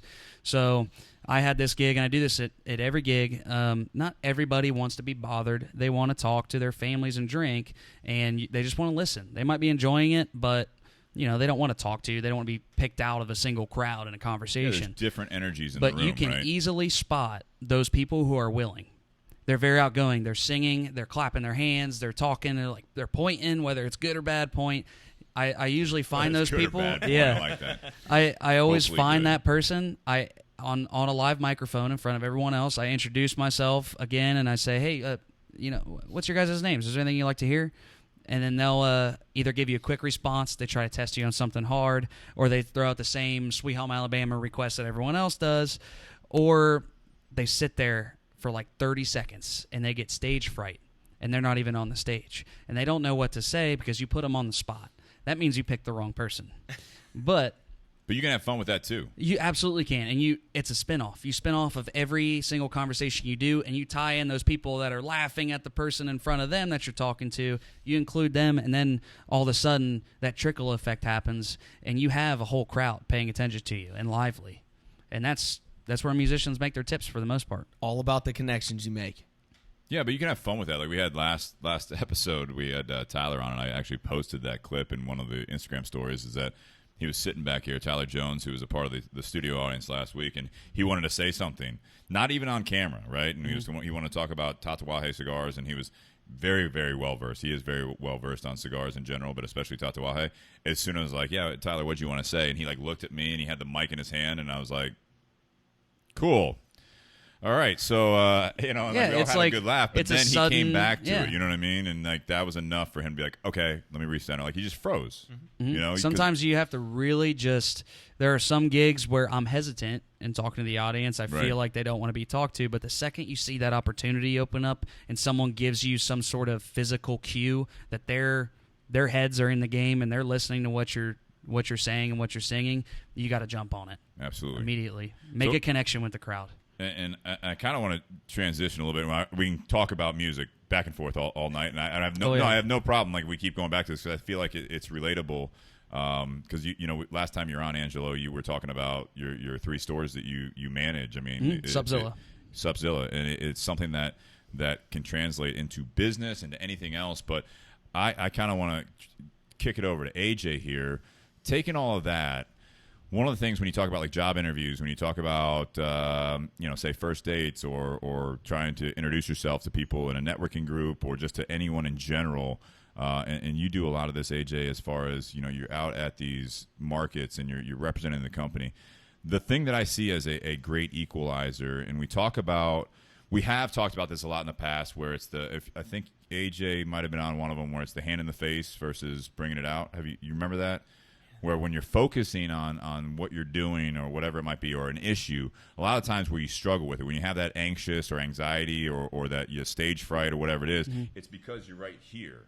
And I've never done this example with a microphone like this in front of me, but basically you have your hand right in front of your face, and when you're doing that, you're trying to see through it. You can't really focus on your hand, and you also can't really focus between your fingers and looking beyond it. So at this point, you've lost all levels of focus, right?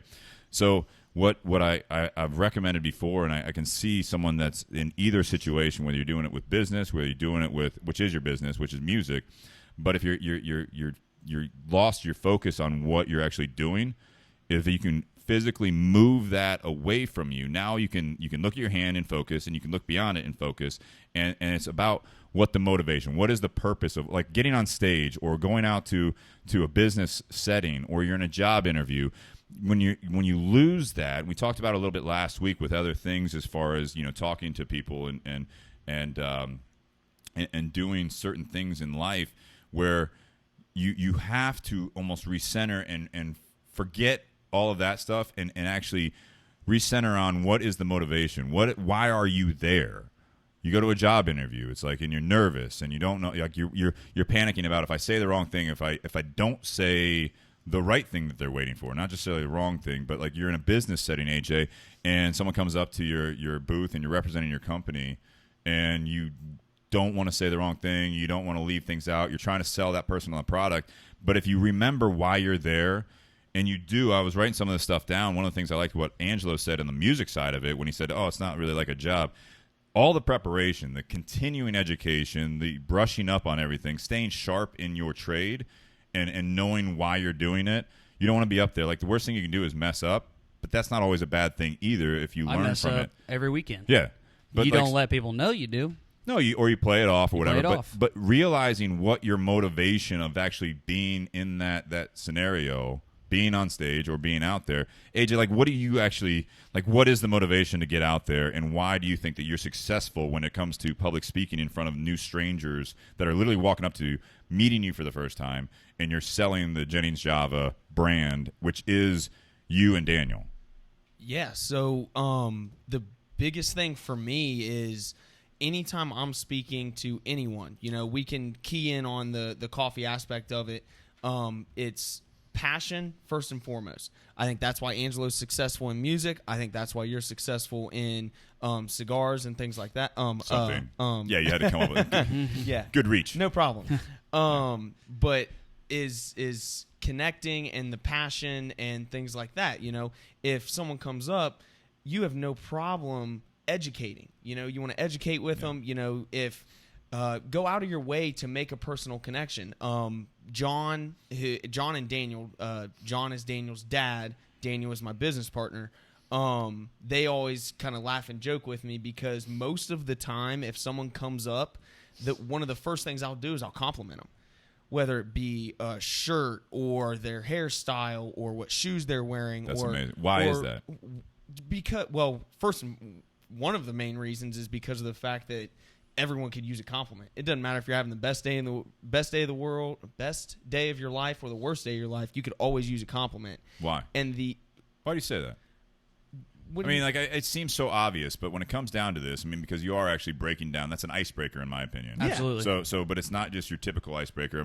Knowing AJ like I do is something that, there is some genuine feelings behind that. Yeah, absolutely. It's not that you're complimenting a shirt that you think is hideous, and then they leave and you turn around like, you see that fucking shirt?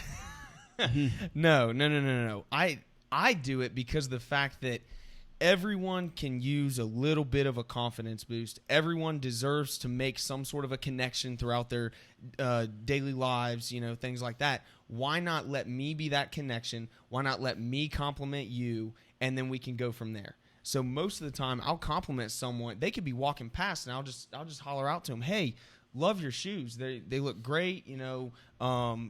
Sometimes I'll be versed in them. Sometimes I won't. I'll say, I have the same heels. Yeah, exactly. Yeah. Mine are a different floral pattern, maybe. Nice pumps. I have those. But most of the time when they're walking past, I'll mention that compliment, and all of a sudden they'll stop. They'll say thank you genuinely because of the fact that I was genuine with them. Now all of a sudden they come over and we can talk coffee. And talking coffee is easy because of the fact that I have a passion for it. And that's your purpose for being there at that point.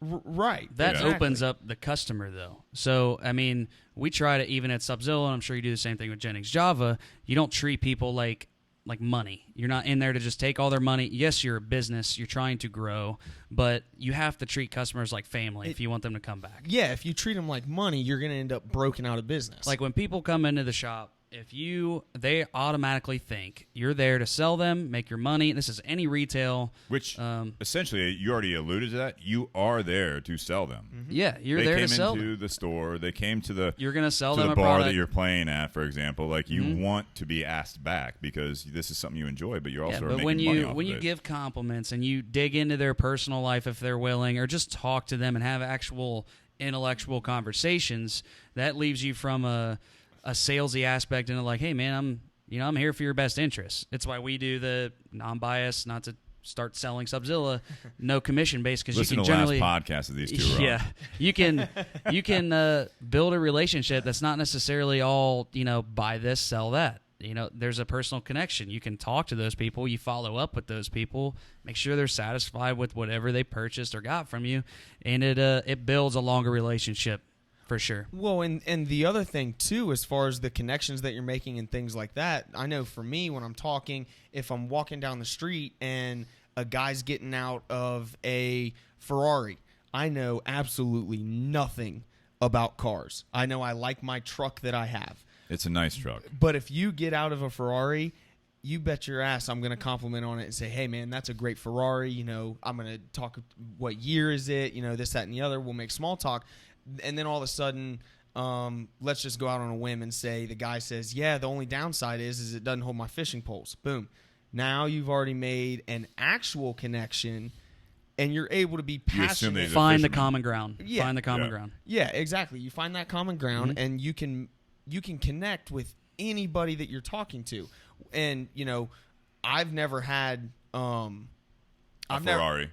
I've never had a Ferrari, right. But I guess I've had small experience. I spoke a little bit to my college and stuff like that, but the goal there is saying things that will connect with one person. Like I said earlier, it's like beating a dead horse. You connect with one person, you're connecting with a lot of other people that you have no idea about. Right. And that's at least what I try to do when, quote unquote, all eyes are on me, is make that singular small connection, get people involved like you do with your music, and go from there. Because once you make a connection, it's all smooth sailing from there. You're just talking at that point. Well, so what I like about this topic, too, if you guys were listening or check last week's podcast about control, we talked a lot about this. What you're doing, AJ, when I hear this, and that's what's so to me, fascinating, you have, in a sense, taken control of when you realize your motivation and why you're there. you've taken control of the situation and you've related to people. Like, that's the thing. It's like now you've taken it down to a person level. Angelo said, when people come into the store, you treat them like family. First and foremost, you treat them like people. Absolutely. Whether you're on the stage, whether you're on a business stage, whether you're in a job interview, everyone is there as a person. But again, there is an outlying or an underlying purpose on why you're in that situation. Kind of going with you're talking to a person. Amber Rodland, thanks for tuning in. Thanks for the comment. She actually says, I teach. She actually teaches at Muskingum University where I graduated. So you know Amber. She says, one of the most terrifying things is messing up in front of a room full of college students. It happens. If you acknowledge it, fix it, and move on, it actually helps things. She teaches economics now, so a lot of them are intimidated by the topic. Not everyone is numerically inclined, monetarily inclined, things like that. Right. And she says making a mistake and fixing it functions as an equalizer. It helps to humanize her and helps make the connection. Obviously, she says there's still that fear that it will backfire, but I would agree. If someone is speaking to me and they acknowledge that they messed up or that they don't know something, I'm going to give them so much more respect because of the fact that they were willing in front of 1, 20, 100 people to acknowledge the fact that they don't know something or that they misspoke on something. Right. I'm actually going to listen more intently because of the fact, okay, cool. They're not just a famous speaker. We're both people. It works out. But there's nothing wrong with going into a situation like that. If you're in front of a class, you're doing a podcast like this, you're on stage, you're in a business setting, you can have high expectations for yourself. And again, kind of that control, that part of it. One of the things that I like that Angelo said earlier was that he has a good time with himself. Especially that's a huge point because be passionate first and about foremost, your job. if you put others' their expectations in front of what you expect out of yourself, type thing, right? So you get on stage, right. You're at the farmer's market, you're selling a brand, or you go into a bar, AJ, and you're trying to sell your coffee as their coffee, because every restaurant bar has coffee. So I mean, that's a great avenue for you guys to grow your business. But if you go in there and you're just worried about what they're going to say, you're worried about rejection, you're worried about making sure you say the right things. But if you hold yourself to a high level, you do that preparation so that you keep doing that.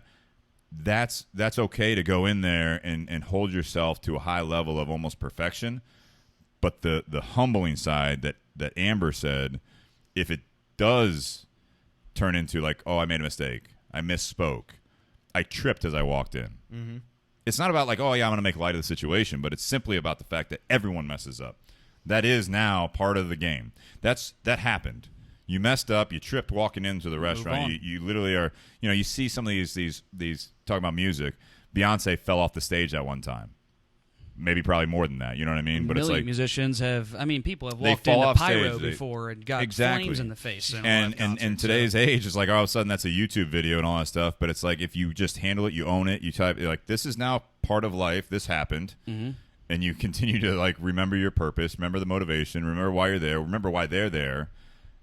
It's a lot easier to kind of swallow, and it also helps the other person roll with that because now there's an awkwardness on their side that, oh my God, this happened. I'm worried they're freaking out, and then that person's worrying that they're freaking out, and it's like now everyone's just like, oh fuck, like this is super awkward. I'm just gonna leave. I think it's really important. The set's over. Everyone have a good night. Tip your waitress. Bye. Right. But if you're passionate and you can be comfortable in your role in whatever you're doing, business, public speaking, blah blah blah. If you're comfortable and passionate about that, show them your confidence. I mean, it's hard to say that for someone who struggles public speaking, and it's hard to build that confidence. Yeah. But really be comfortable in what you're about to do. Practice makes perfect. And if you're in that zone and you're enjoying yourself and you can master whatever you're about to do, like when I go into a song, I know that song. I've played it numerous times. I can do it while watching the SportsCenter highlights on the wall. I'm not going to do that. I'm going to be in touch with the crowd. Not to say I haven't done it before. You cheer midway through the song. Yeah. But if you're comfortable with it and you know what you're doing and you're confident in yourself, you can present that confidence to whoever you're in front of. So I think the thing that we keep kind of walking around right now, and you had mentioned job interviews, is in no matter what kind of public speaking or one-on-one speaking you're doing, when the eyes are on you, you've got to just tell yourself, like, I'm going to go in and I'm going to kill this right now. It's going to be fantastic. It's going to be the best set they've ever heard. It's going to be the best speech they've ever heard, the best job interview he's had.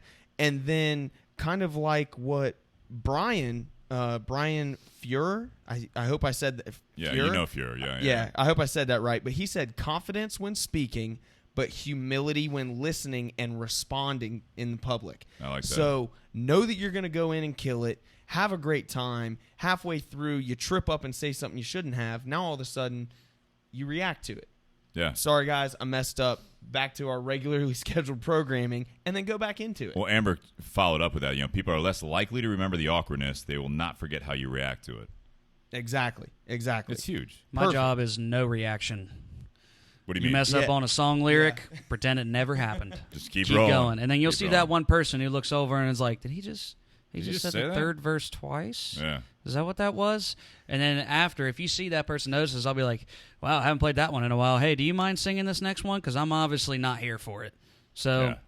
and they'll chime in. Do you want to talk about it, Nate? Well, how many times have you seen people screw up on the national anthem? Oh, my. And That's just something. thinking about that that. is Not only are something I would be they, very anxious that's and tough. stressed Not about. only are I they gotta in be a honest, that's stadium tough. with anywhere from 20 to 100,000 people, or if it's a NASCAR race, 250,000 people, but they're also on TV with millions of people watching. Not even that. And I would be more although- concerned about tainting America.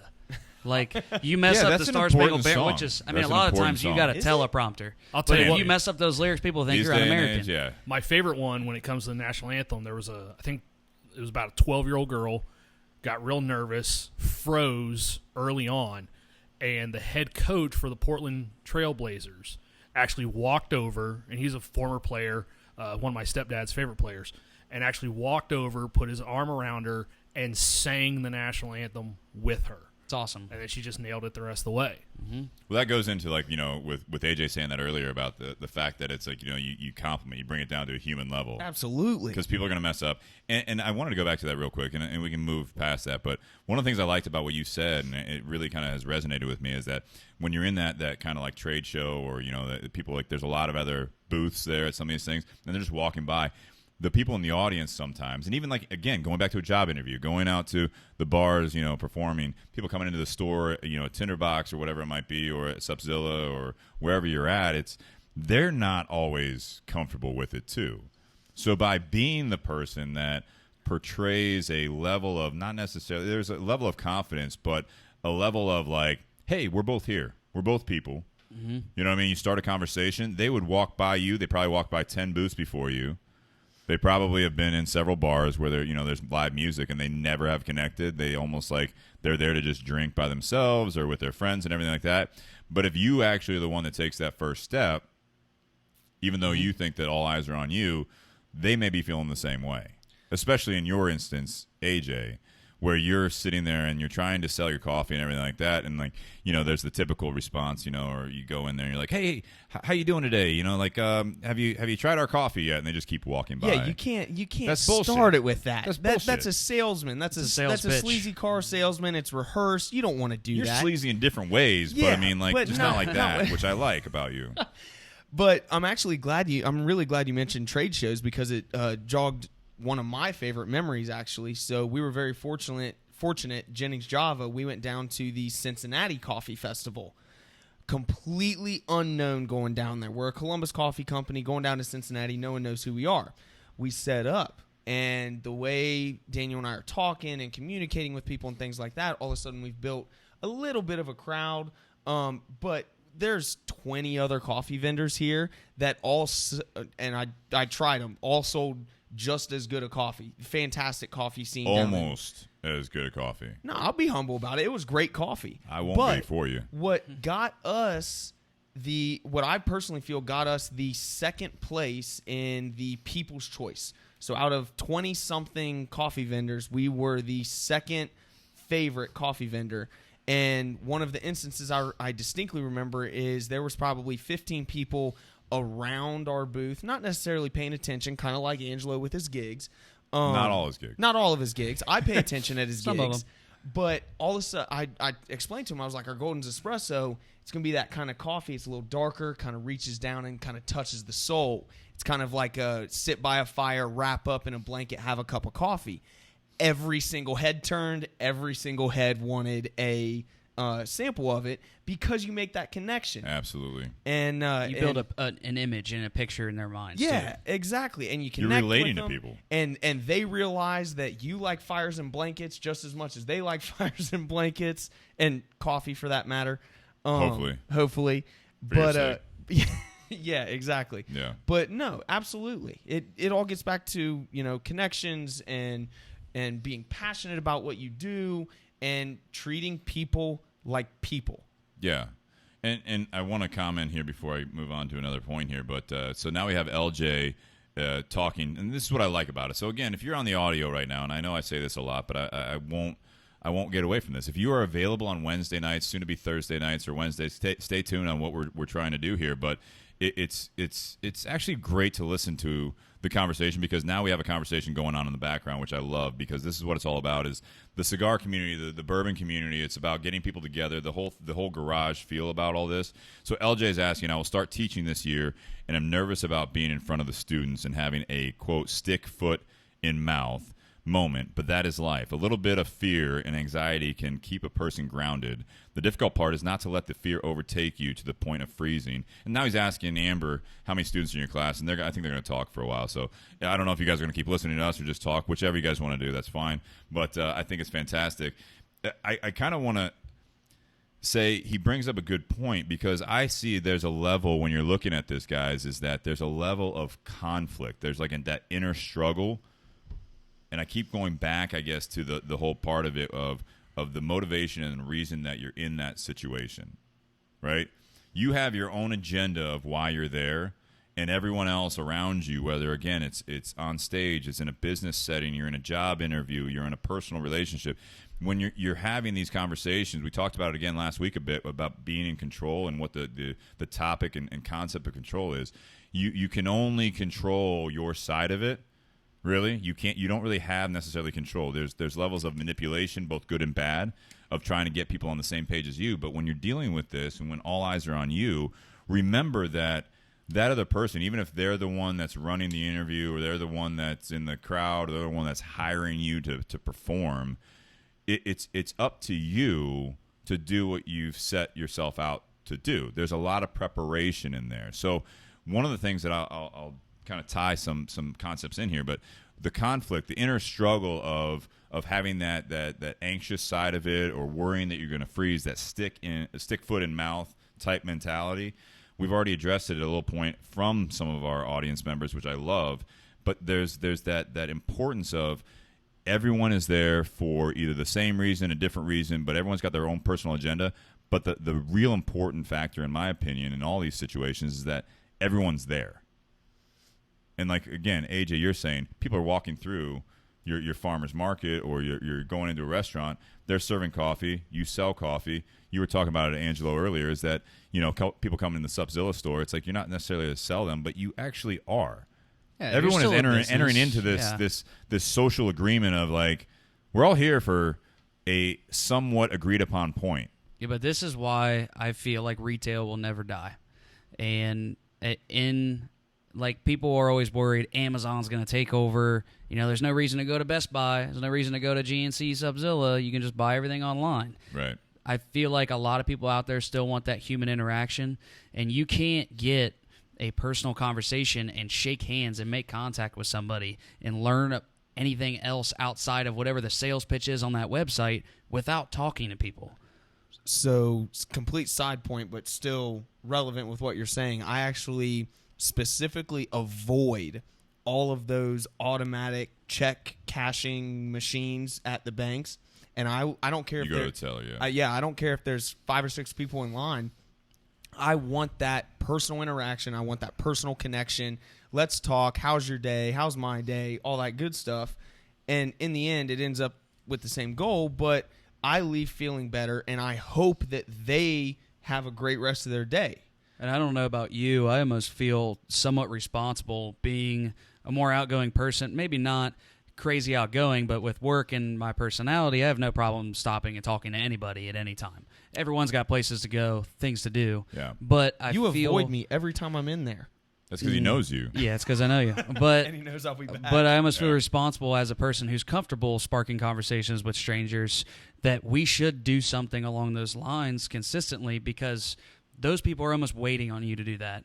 They may not sell it to you physically or say it out loud, and not everybody wants to be bothered all the time, but still go out of your way and talk to people, because maybe they want you to go up and talk to them. If not, they'll give you an obvious point. I don't want to talk to you. Get out of my face. Here's what I'll introduce is that point brings up a great, valid side of the discussion that I can look at, is that we haven't really talked about, is that we're all talking about, like, being that person a little bit more in control, again, building off of last week, and that's your personality, Angelo. AJ's the same way.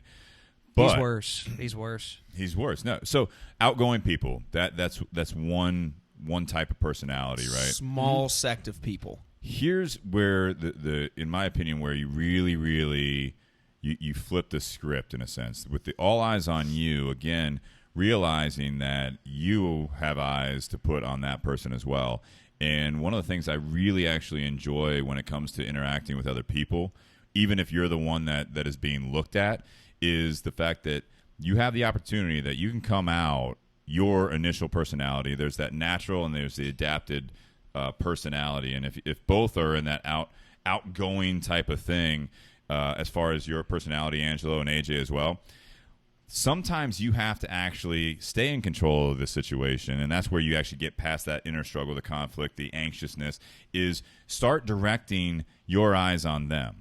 Is, in a sense, take control of the situation, realize the type of person that they are. Just start looking at the cues. You start diagnosing what their personality is, especially in a one-on-one type of a scenario. So there's the concept, and sales is a big part of this, but I think interacting is also a major just overall view on this, is that mirroring that personality. So if you are that outgoing person, for example, Angelo, and you don't want to overwhelm someone that is a little bit more reserved, more introverted, more of a control, like that kind of, I want to know all the facts, I want to do all this stuff, I'm not about personality, I'm not about this, I'm very reserved, you can actually scale your personality to mirror that other person, or that learn other, how to read someone. Read the room is what you do on the musical side of it, right, when you're performing. But on a one-on-one interaction, there's a lot of that as well, that you read the room. You read that other person. It's not about necessarily manipulating in a negative way, but it's like, if you're nervous about all eyes on you, kind of flip the script, even if you are that conservative person. You know what I mean? Like, at that point, there is a level of that you can adapt to the situation, so that you take the eyes off of you, and you start, instead of having just a one-way conversation or a one-way attention that you're nervous about, or whatever it might be, that you now start interacting with that person. Now, in a job, again, I keep going back job interview, because I think that's a real kind of classic example. You're there, but if you start asking questions, you answer the questions, right? But if you start asking questions that you have done homework on, or whatever it is, and you have practice, again, going back to that preparation, but if you start turning it into a conversation and bringing that other person into the situation with you, now all eyes aren't on you. That is 110% one of the first things we preach when training new employees. Always ask questions. For one, some people just like to talk about themselves. Let them ramble. Talk to them. Be polite. But so what happens when someone comes into the store? I do the same thing every time. If it's someone I don't know, I said, "Hey, welcome to the shop. My name's Angelo. If you guys have any questions or need anything, you just let me know." You don't bombard them and go start asking crazy questions nonstop. Like, "Hey, how old are you guys? Are you from around here?" They'll get turned off. It's a little overwhelming to some people. Some people maybe not. If you run into AJ, good luck leading a conversation.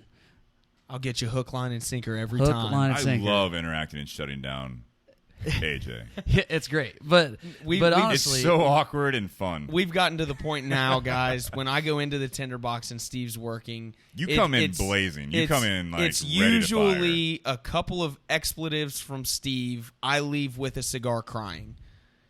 Yeah. No, that's everyone not wins. I don't know if that's ever remotely happened. I made a sale. AJ goes home, rethinks life, and then comes back a better person. But like I feel like everyone wins. What you were saying, asking questions is super important. You want to touch base on a personal level with people. people talking to people, not a salesman talking to a customer. Exactly. You want to ask questions, and that lets them know you're not out to just sell them, because we are not. I mean, we are a business. We have our own businesses. We're selling a product or a performance or cigars, but you want to let people know, I mean, you're a person talking to a person. Yeah. I hate to beat the dead horse, but that's really what it is. That's the important part of it. I mean, in my previous career, you know, at least once a month, but I mean, basically there were a lot of days of the week where I was, you know, addressing a body of employees, if you will, anywhere up to 100 people. And it was talking about, you know, the jobs they had that day and the staff meetings and the company meetings and all that stuff. You had 120 employees, you know, sales, frontline staff, management, and there were certain things that we would go over, and we'd talk about things. You'd ask opinions of people. You'd do all this stuff.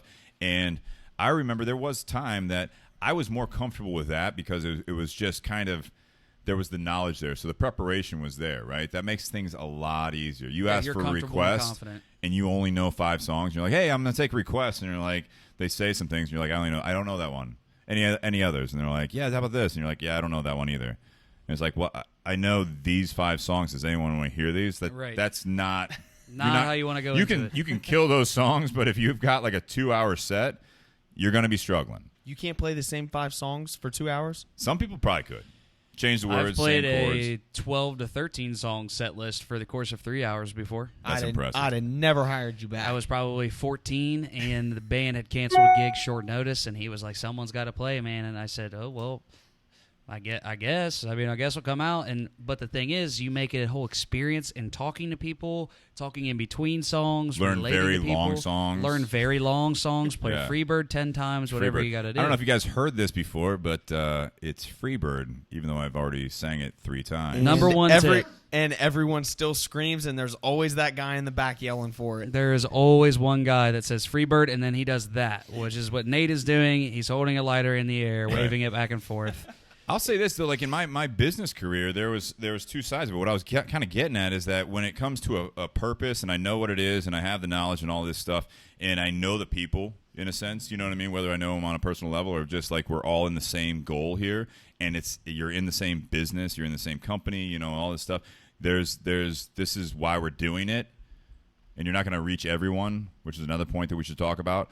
But what I really struggled with early on in my business career was I was involved in different chambers of commerce. I was involved in different networking groups. Dude, I would get like those like cold, sweaty hands. Like I didn't like I don't like forced conversation. I didn't like forced conversation because that was something that I felt like I had to go to. I knew why it was important. I knew that when it came down to it, that we're all in it for the same reason. But it wasn't until I learned some techniques and I learned how to talk to people, and it was more asking questions. You know, it was more about them. If you go into like a forced conversation, a networking type of an event where you haven't had much public speaking experience, you haven't had a whole lot of social interactions in that sense, that you are going to go in there and you're going to spew your guts, you're going to get nervous, you're going to just lose control of what you're having to say and not let anyone else have a word in edgewise, and then you're going to walk away from that and take a huge exhale and be like, oh my God, I'm glad it's over. But if you change it, again, going back to that, you know, the why are you there, the motivation, the purpose behind it, and you change your frame of reference, it's not just to let everyone know about you, it's going back to those questions, it's find out about other people. Make them feel important, because that is very, very important. You have to be genuine in that. It's not just to fucking blow smoke up their skirt. It's literally to talk to these people and say, I'm going to be more valuable to this person if I know what their needs are, whether it's me or not. If I know what they need or what they want or what they're struggling with, that's where all of a sudden you change the eyes on you, which is why that's what I struggled with, is I feel like everyone's looking at me and then I'm going to have to give my elevator speech over and over again and then move on. It's terrible. It's the same reason in between sets I usually take 2 small breaks. Everyone's bladder runs out of room eventually. So I'll go up and I'll shake hands and talk to the families that were somewhat interactive, and I'll say, hey, is there anything you guys like to hear? You seem to be having a good time. I hope you're having a good time. And you shake hands. They come out to the next gig, whatever it may be. but you build a connection with them, and they appreciate that. I mean, even though I'm just the guy in the corner of the bar playing, cover songs you grew up listening to, playing Freebird. They really like that you step off the stage, whether it's a corner or an elevated stage, and you go up and shake their hand and let them know you're a person and say, hey, I'm just here to let you guys have a good time. That's my job tonight. I'm being paid to give everyone a really fun weekend out, and I thoroughly enjoy what I do, so there's more passion behind it, and it like I said, it doesn't feel like a job. You go up and play, and if you're in those crowds where people are just kind of not turned off, not paying attention, my pops would always tell me if he could tell, like before I learned how to adapt to those non-engaged crowds, my dad would just say, dude, what's your problem, man? I'd be like, dude, I'm just background noise right now. No one's looking at me. No one's looking. I'm like, why am I here? He's like, are you having fun? And I'm like, and he's like, well, have fun. What are you doing? Yeah. You like what you do? I said, yeah. He said, all right, well, have fun. Let's just go have fun by myself. People feed off of that energy. Absolutely. We had Logan Manning on a while back, and that was one of his key points on just business and life in general was find your fun. Yeah. And it's interesting as after he said that way, that's when I hear statements like that, and that's so universal. It just makes sense. Yeah. Like fun seems so trivial, and like as you become an adult and you take things so seriously, and life gets, it throws all sorts of shit at you and all that stuff.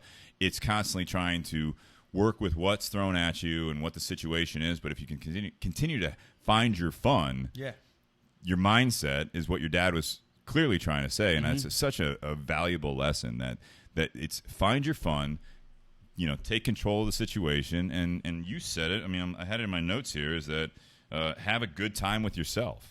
Yeah, absolutely. Sometimes it's infectious. Sometimes I'm in my own world. Sometimes people aren't really, included, but I go through, I'll start picking the songs that I really like to play. I'll go up there and play it and have the best time I could possibly have doing it, and people will feed off of it. Yeah, it's only natural. Nate commented on here, and there was a couple comments after that. I try to find a common ground with that person and segue into the purpose of being there. Mm-hmm. Again, relating. Yep. Again, relating. I mean, I really like that. I think you hit the nail on the head for the all eyes on you. Right. Treat people like people. Make a connection. Well, that's the biggest part of it. I mean, again, when all eyes are on you, I mean, there's a reason for that. And I'm not even speaking to, because there's times that people just leave their house and that's how they walk out of the house, and they're feeling that like everyone's watching me, and it's all about the approval of people in person, on social media, on what I'm wearing and all this stuff. It's not as simple as saying, all right, fuck it, I'm just going to do what I do and all this stuff, and just regardless of what people think, and then all of a sudden it's like a retaliation type of a mentality. It's that great equalizing type of mentality where, like Nate said, it's like you try to find a common ground. If there is no common ground, then that is the common ground. Like, we don't have anything to talk about. There's no further interaction here, and it's like great meeting you. You know what I mean? Like, we look different, we dress different, we're in different industries. I don't like your music. I'm here to drink, but we're going to cohabitate for a little while, and then if I see that you're playing at a bar, I may or may not be there, but I'm not there to see you. I can't tell you how many times I've gotten both ways. It's either, wow, that was great, you sounded amazing, thank you so much, they're appreciative. And you get the guy that's a music critic. Man, I never played music in his life, but he'll say, hey, man, if I was running your sound right now, I think the bass is a little much. Or they'll say something like that, or like, maybe you should try that in another key. And a little bit inside of me is like, maybe you should try it in another key. Like, I'm playing it in a lower key that's really mature. Because, I mean, I'm not freaking Freddie Mercury. I can't go that high. I know my range. Right. But give me some Justin Timberlake in there. No. But, I mean, you have to take the criticism as positively as you can, because there's going to be negative criticism from people. And you can't make everyone happy. I mean, that's a given. That's not just performing music on a stage in front of like hundreds or thousands of people or 10 people. I mean, I've had people come up to me while I'm playing. I mean, even if the audience is enjoying it, I've had people come up, and I don't know why this sticks with me so much, but I guess it was how it was worded. Someone left in my tip jar. Not a tip. I thought it was a tip at the time. Don't pee into the wind. It was a note, and it said, sometimes louder doesn't mean better. That's a tip. And it is a tip. And I was like, wow, this guy thinks that I'm just cranking this music way too loud, trying to compensate for my lack of, vocal capability, guitar, whatever. You got a lack of a lot of things, and that buddy. hit me, and I was like, damn, I might have just bombed this gig.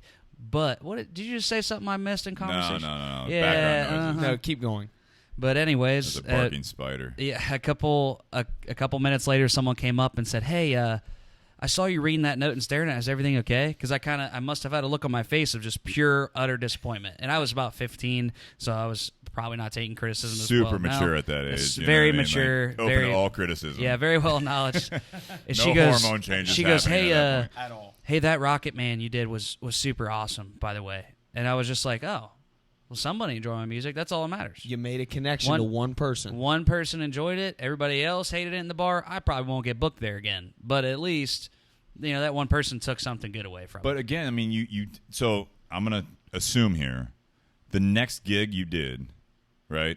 Mm-hmm. You actually checked your levels a little bit more. Like, you kind of wanted to make sure that you lowered a little bit. Like, you took even though at the time it hit you and you're like, what the fuck, man? Like, I do this too. There's a couple regular gigs where I'll have, because every room, I mean, let's say you put your volume knob, just to be really generic, halfway 12 o'clock. That's your vocals. Don't turn it up to 11. You don't turn it up. You don't turn it down. And that's, at one gig, that may sound fine. But if you're in a bigger room the next time, it's not the right level.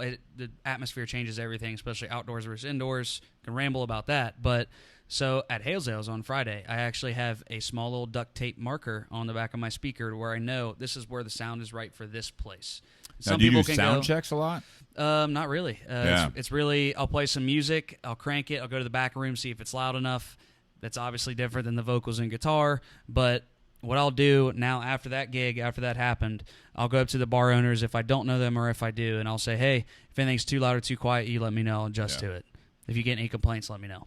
Well, yeah, you want to have something. So when you're by yourself, it's tough, yeah, right? There's no sound, that's man. That's one of those things. And once you're already in it, you're not necessarily listening. I mean, that's something that, when you go to a major concert, right? I mean, that's obviously clearly something. Yeah, you're in between sets and you have the opening act get off. Now you have the main act coming on. There are people out there doing sound checks. They're doing all that stuff. Oh, yeah. They've got people in the back. They got people midway. Like, they're all talking. You're like, how does it sound? They're hitting key notes. It's so different. I mean, you're talking about trusting your own ear with a speaker or monitor right next to you that's super loud as compared to, like, when we did the LC or Now Express Live, the sound check, in and out, 30 seconds. We went up there. Everyone stands in front of their monitor. You got a guy, I don't know, 1,000 feet away in his sound booth talking to you through an earpiece or through a monitor saying, hey, how much do you want in this? Okay, how much do you want in that monitor? Okay, right. You want more bass here? Hit the snare for me. You go around, professionals are in and out, and they're done with that immediately. And that's it. And they know how it sounds out there. And when you're on a bigger stage, you do not hear what the audience hears at all. No. You hear what's in your monitor, and that's it.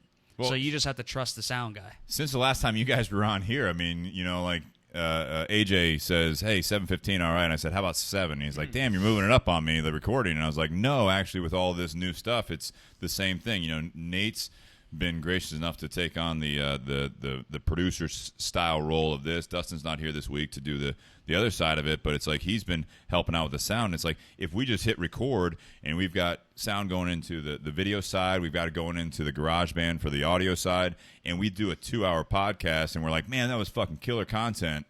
And we had a lot of good feedback and everything like that. And we go back and listen to it, and it's either too quiet, it's blowing it out, it doesn't sound good. And you're like, well, we just ruined it because we didn't actually take the time to do a sound check. You have to when it comes down to it. It's all about the preparation side of it. Sometimes I'll even use that crowd interaction as a way to sound check. I'll be like, hey, brother in the back, Red Sox jersey, how's it sound? I'll be like, give me a thumbs up or thumbs down. I said, so do you want it really loud, really quiet? You talk to them, you use it as part of a stage presence. And you're taking their word for it. Sometimes you do. Sometimes you don't. Or you go the opposite of what they say. You gotta read the person. If someone can, he's drunk. Yeah. Turn it up, man. If someone in the very back of the room can Crank understand what you're saying over a microphone, then you're fine. Nate says he used to use a decibel meter and check different areas of the room. I mean, that's perfection right there. Yeah, that's a really much more organized, professional way. You would think after 9 years? Nope. Nate, really Very appreciate raw. you still You need being like conscious. functional groupies. Ugh. Like AJ needs to be that guy in your group. Oh, I am 100% down to be Get that decibel just meter. Angelo's groupie on all conditions except one. Yeah. What's that? Yeah. We're not getting into that on the. That's He's already You said touching it. people. I'm trying to clarify for our listeners out there. Could I you didn't agree to any imagine of this. AJ being in a bar when Angelo's playing? Like, it could be one of those quiet settings that Angelo's I've talking been in these about, bars. where he's kind of, just kind of background music, and then there's AJ just wherever he is, just woo. Oh, I've got a great loud whistle. It's fantastic for at the end of each song. AJ is a great woo girl. Oh, 100%. And you know why I'm a great woo girl? Because I like giving people compliments. Because you feel Steve, responsible. your to beard be looks outgoing. nice, but your shirt's too tight. That's not possible. I think we're all wearing tight-fitted shirts coming from somewhat physically active. Steve's probably the most physically fit person here. And I work in that was the supplements and last nutrition for a podcast we living. were on. Oh, Yeah, AJ's that was the so last upset right podcast now. we were on. We get everyone benches here and there, yeah. How much you bench? All right, so I think that's a great cue That absolutely. to kind of round out here. I like to do the closing remarks, but before we do that, guys, I appreciate you guys being here. I love being here. I was telling AJ, fantastic. I don't know what it is about podcast. I've only done a couple here and there and a couple in Grove City, but it's fun having intellectual conversations and educating people and Yeah. giving something to take home, Who was it that said that they? Ryan Kohler said, "I love these podcasts. Wish I could do this once a week with some buddies." I mean, hopefully you tune in and you feel like you are. I mean, like obviously you can contribute. AJ reached out to you, asked where you're at, and you should come out here soon. You can always join us if you're in the Columbus area. My door's open to anyone that wants to like sit in the background. I've been talking to a couple people. It's interesting. I've had some people reach out to me, and recently it was a friend from high school. His wife wants to do a podcast. And so, like, he had reached out to me, hey, would it be okay if she talked to you about it? I was like, absolutely. Well, they came in the store with their kids and everything, and they weren't even buying cigars. I haven't seen him in several years, and he was like, hey, man, how's it going? I was like, Matt, what's going on? This is my wife. She's the one that wanted to talk to you. Hey, talk to Steve. So we talked about it, and I openly invited her to hey, if you want to come out, if you want to be on the podcast, if you want to, like, listen one week and then come out and actually be on it and give it a shot, as a guest and see if it's something you want to get into. I mean, it's something that you can definitely do. It's an outlet that has grown, and who knows what the lifespan of this is, but it is something that there was a podcast I was listening to recently, and we love the Facebook Live. We love the video side of it. We don't have the highest level of production. Obviously, it's us sitting in a garage talking. There's not multiple cameras. We're not the high-end production. But when it comes down to the audio side, people can listen to the podcast doing whatever. Mm-hmm. Driving, working out, working in the yard, sitting there doing, like, cooking dinner. You can listen to it instead of music, and there are more and more people doing it. That's what I love about this. I listened to an episode on a Carnival cruise a couple weeks ago. Did you? Yeah, I was tuning in from, I think we were in Nassau. So it's amazing. I was a little day drinking, obviously, rum on the beach. I was kind of sitting there ready to sleep, and I'm not a napper. I can't nap during the day. It's something weird.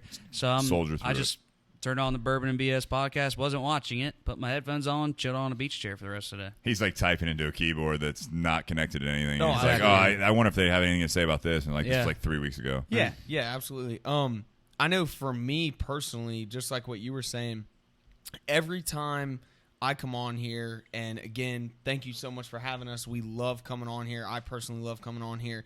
Even tying it into the topic is, even though we're talking to a microphone and a video camera, my goal is to reach out and just touch one person. Right. Get one person involved That's that the goal. wants to listen to it. I was not to invite people onto your show, but I was absolutely serious. Ryan, if you're ever in Columbus, I have no doubt in my mind Steve would love to have you on the podcast. Yeah. But yeah, I think that would be great. You can reach out, through social media. You can reach out to Bourbon and BS podcast at gmail.com. You can reach out to us any way that you feel fit. You can actually comment on here, and if you wanted to be on it, we can always reach out to you. I mean, we're always looking at the comments the best we can. That's one of the reasons that, Nate or someone is in the background. We try to keep an eye out on your feedback during the show, not only to include the conversation, because that's what this is all about, but also, if you guys want to have future topics, you want to be a guest, you think someone would be a guest, anyone you're requesting that you've seen on the show before that you want to have them back, just let us know. I mean, that's all part of it. We're all very, very open, outgoing people for the most part.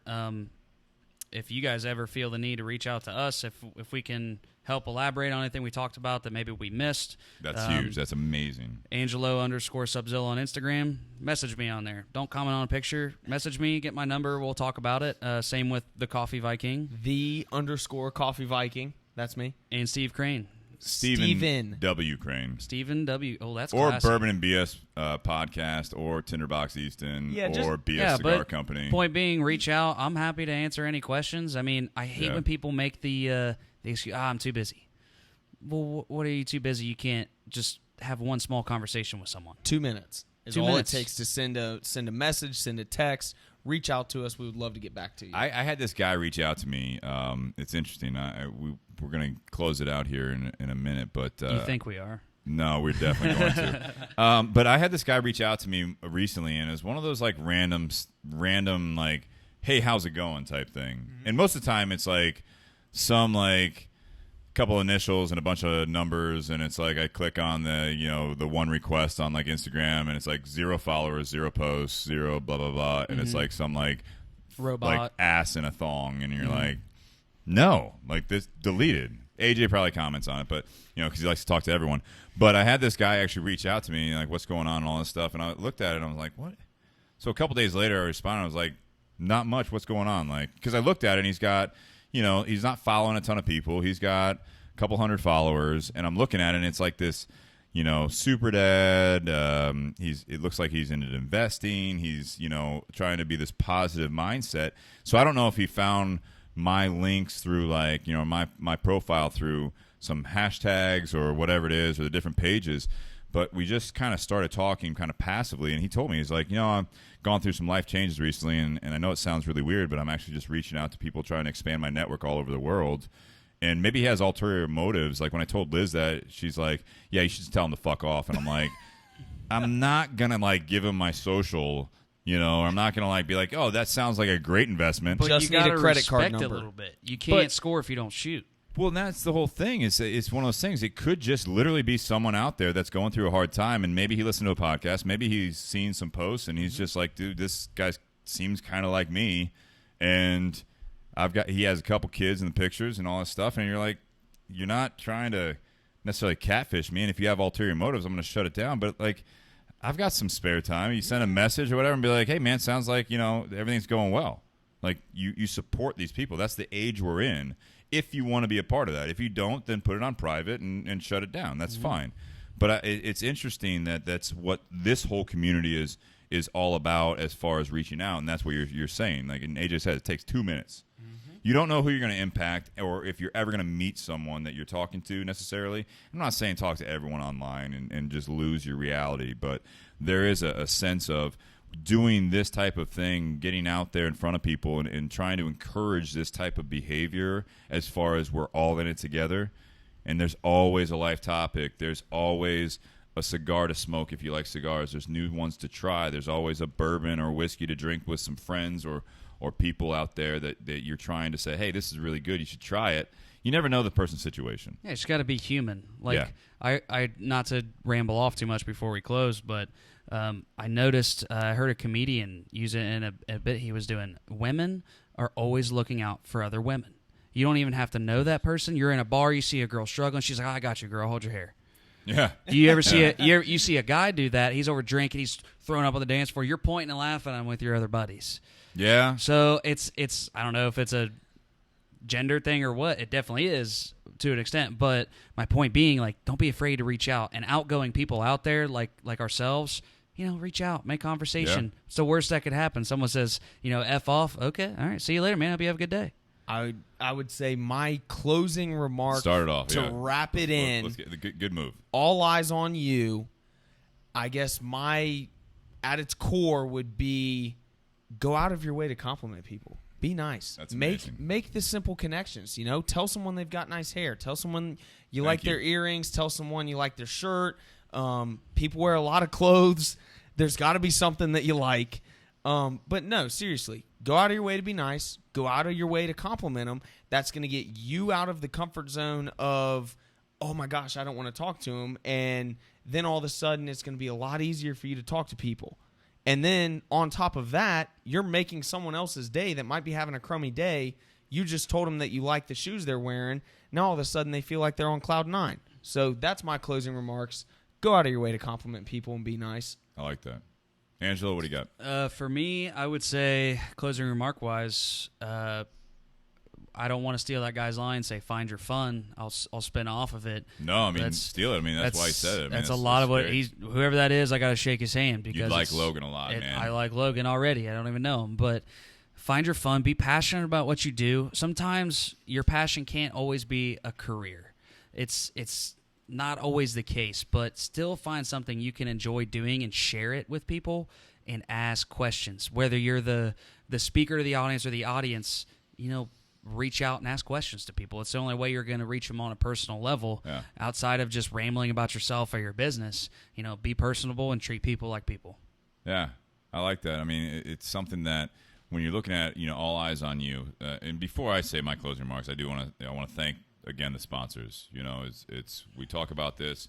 We are going to be adding more sponsors, which is very exciting. So stay tuned for that. We should have more guests from some of those sponsorships, and all thanks to you guys. I mean, that's what, again, this is all about us doing it for fun. Jake and I have started this. We're on episode 79. So I mean, we're pushing towards a 2 full years, and a year ago we were struggling to get 700, 800 views. The podcast listens were low. We're getting more downloads. We're getting more YouTube looks. We're getting more Facebook. Especially this is what we love because this is the community. So Altadis USA, thank you very much for providing the Montecristo Nicaragua Series. This is something that I'm going to smoke at post podcast, which is a great one by AJ Fernandez. Tinderbox at Easton, thank you for this one. Hoyo by AJ also. It's the Hoyo Amistad Dark Sumatra.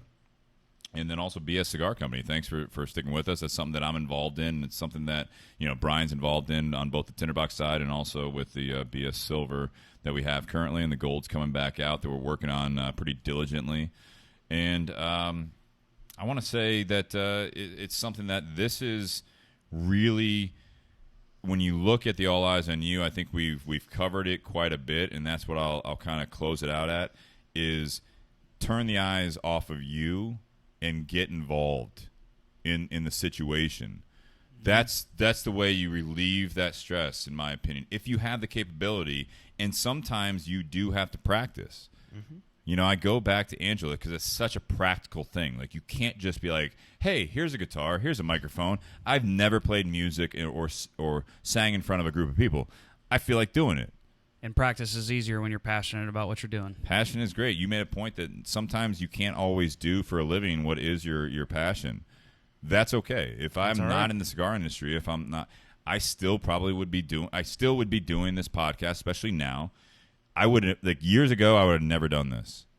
This is not something that, I have a history of mass communication. I was looking into doing broadcasting and everything like that because that's what I heard growing up, after puberty, was that, hey, you should be on the radio. I didn't know what I wanted to say, and I actually would joke, even as a teenager, especially even after I went to college. In a sense, I didn't know what I want to do, so I said, all right, I'll be a mass comm major because that's what gets you into broadcasting. That wasn't that cut and dry. I did college radio for a little bit, but when it came down to it, it's like no one wants to hear what I have to say. And that may still be the point. You know what I mean? That might still be very, very valid. I just know now that at this point in the game, not everyone's going to want to tune in. Not everyone's going to hear what I have to say. That's what I love about bringing other people onto the podcast. It's not just me looking into the camera and doing this by myself in the garage and saying maybe like 5 people listen to me. But because your passion is there, people feed off of that, and that's why stuff like this can grow. Yeah, and it's all the lessons that have led up to this of handling situations like All Eyes on You. You hit record on there.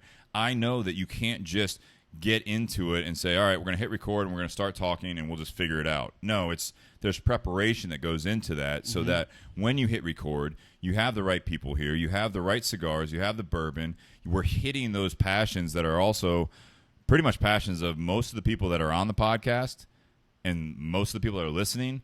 But there's also people that don't like cigars, but they like bourbon. There's people that like cigars that don't like bourbon. They like people like bourbon that like cigars. There are people that don't like either of them, but then they want to hear. life. They want to talk. They want. Yeah, I mean, like you had the guy. Was it Ryan? Give people an outlet, man. I think it was it Ryan? I want to go back because I want to give him another shout out because that was great. Go back. Sorry, guys, bear with you. There's a lot of comments. Yeah, when you're coming from the right morals and the right reasons, it grows. So Ryan, it's one of those things that you have people out there in the audience that you have a guy like Ryan Kohler that he loves these podcasts because it's something that he wishes he could do with his buddies. You know what I mean, or at least do once a week. Not necessarily a podcast, but literally hang out, talk, and all that stuff. That's what the community is all about. And when you're talking about All Eyes on You, we start recording, there's a preparation that goes into it, and what we're trying to do with this, and I appreciate everyone supporting it and you guys being here, is because everyone seems to want to talk whether they admit it or not.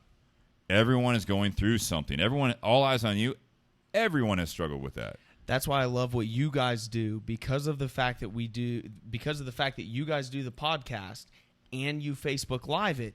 Even if people don't want to get in front of the camera, you give them an outlook or outlet, an avenue, an avenue to be able to say what they want to say by staying in the comfort of within their home. own comfort. Literally during this podcast, one of the most important things that I saw was LJ and Amber talking about. They related because they were on the same podcast. We gave them an avenue. We gave them complete strangers, a forum, complete strangers. That then all of a sudden they've had a conversation and they learn from each other. That's what we're doing here. That's what the All Eyes on You thing is. Mm-hmm. It's not always about you. Don't worry as much about what your perceived image is all the time. Perfect it to what you want, and it's a constant, not battle, but it's a constant work in progress. All eyes are on you, but you don't necessarily have to focus on you. And if it is important, that's where we go back to the previous podcast you guys were on, is it's taking care of yourself. It's making sure that you feel healthy. It's making sure that you work on some of the things you struggle with and knowing what your weaknesses and strengths are. And that's where when it comes up to that situation, you've done the prep work so that when it comes into it and you're in that situation that you might have some anxiety or some nervousness, you have the conflict, you have the comfort zone issues. That's where if you push the eyes back on the other people because you relate and you're talking to real people and they hopefully will do the same, everything gets so much easier. So much easier. It's because we all realize that there is a common theme there. There's a common ground. There's always to a Nate's common point, ground. there's a common ground. You find it and you will have an easier time with it. We're all just people. Absolutely. So, Nate, do you have anything to add? You all good? Benadryl, Thumbs maybe. up. We're gonna Add a Benadryl to the we're gonna bourbon. get a nurse on Nate here. We're gonna call the squad, and I mean we're gonna give him some more whiskey. I think the bourbon must have helped because I don't see any redness. No, He absolutely. doesn't It's look medicinal. miserable anymore. So thank you guys, everyone. Happy Whiskey Wednesday. Like I said, stay tuned. Next week planned is going to be Rob Wilson from Rocky Patel. I don't think we're going to have Jake on next week, but we have talked about it, and hopefully the following week we will keep you guys all posted for those of you that follow us that we're going to be pushing to Thursdays, and we're going to try to finalize the schedule going forward because, again, life happens, and sometimes you have to roll with the changes. It throws shit at you, and you just have to go with it. Absolutely. So thank you guys for being here. Go Thanks ahead. again I for was just having going to us. say, keep moving forward. Yeah, absolutely. Keep moving forward. That was Focus. a great one. Focus. Cheers, guys. Cheers. Happy. That's an empty glass. Oh, hang on. Hang on wait. 1 second. Look, Ooh. this is very important because this is There's a just cork bad pop we didn't karma have. right here, man. You about ruined the end of All this right, podcast. just refilled my glass. All Cheers, right. everyone. Cheers, guys. Thank you very Good night, much. Happy everyone. Whiskey Wednesday. You got to stop the camera because they're. Thank you guys for tuning in very much. Enjoy.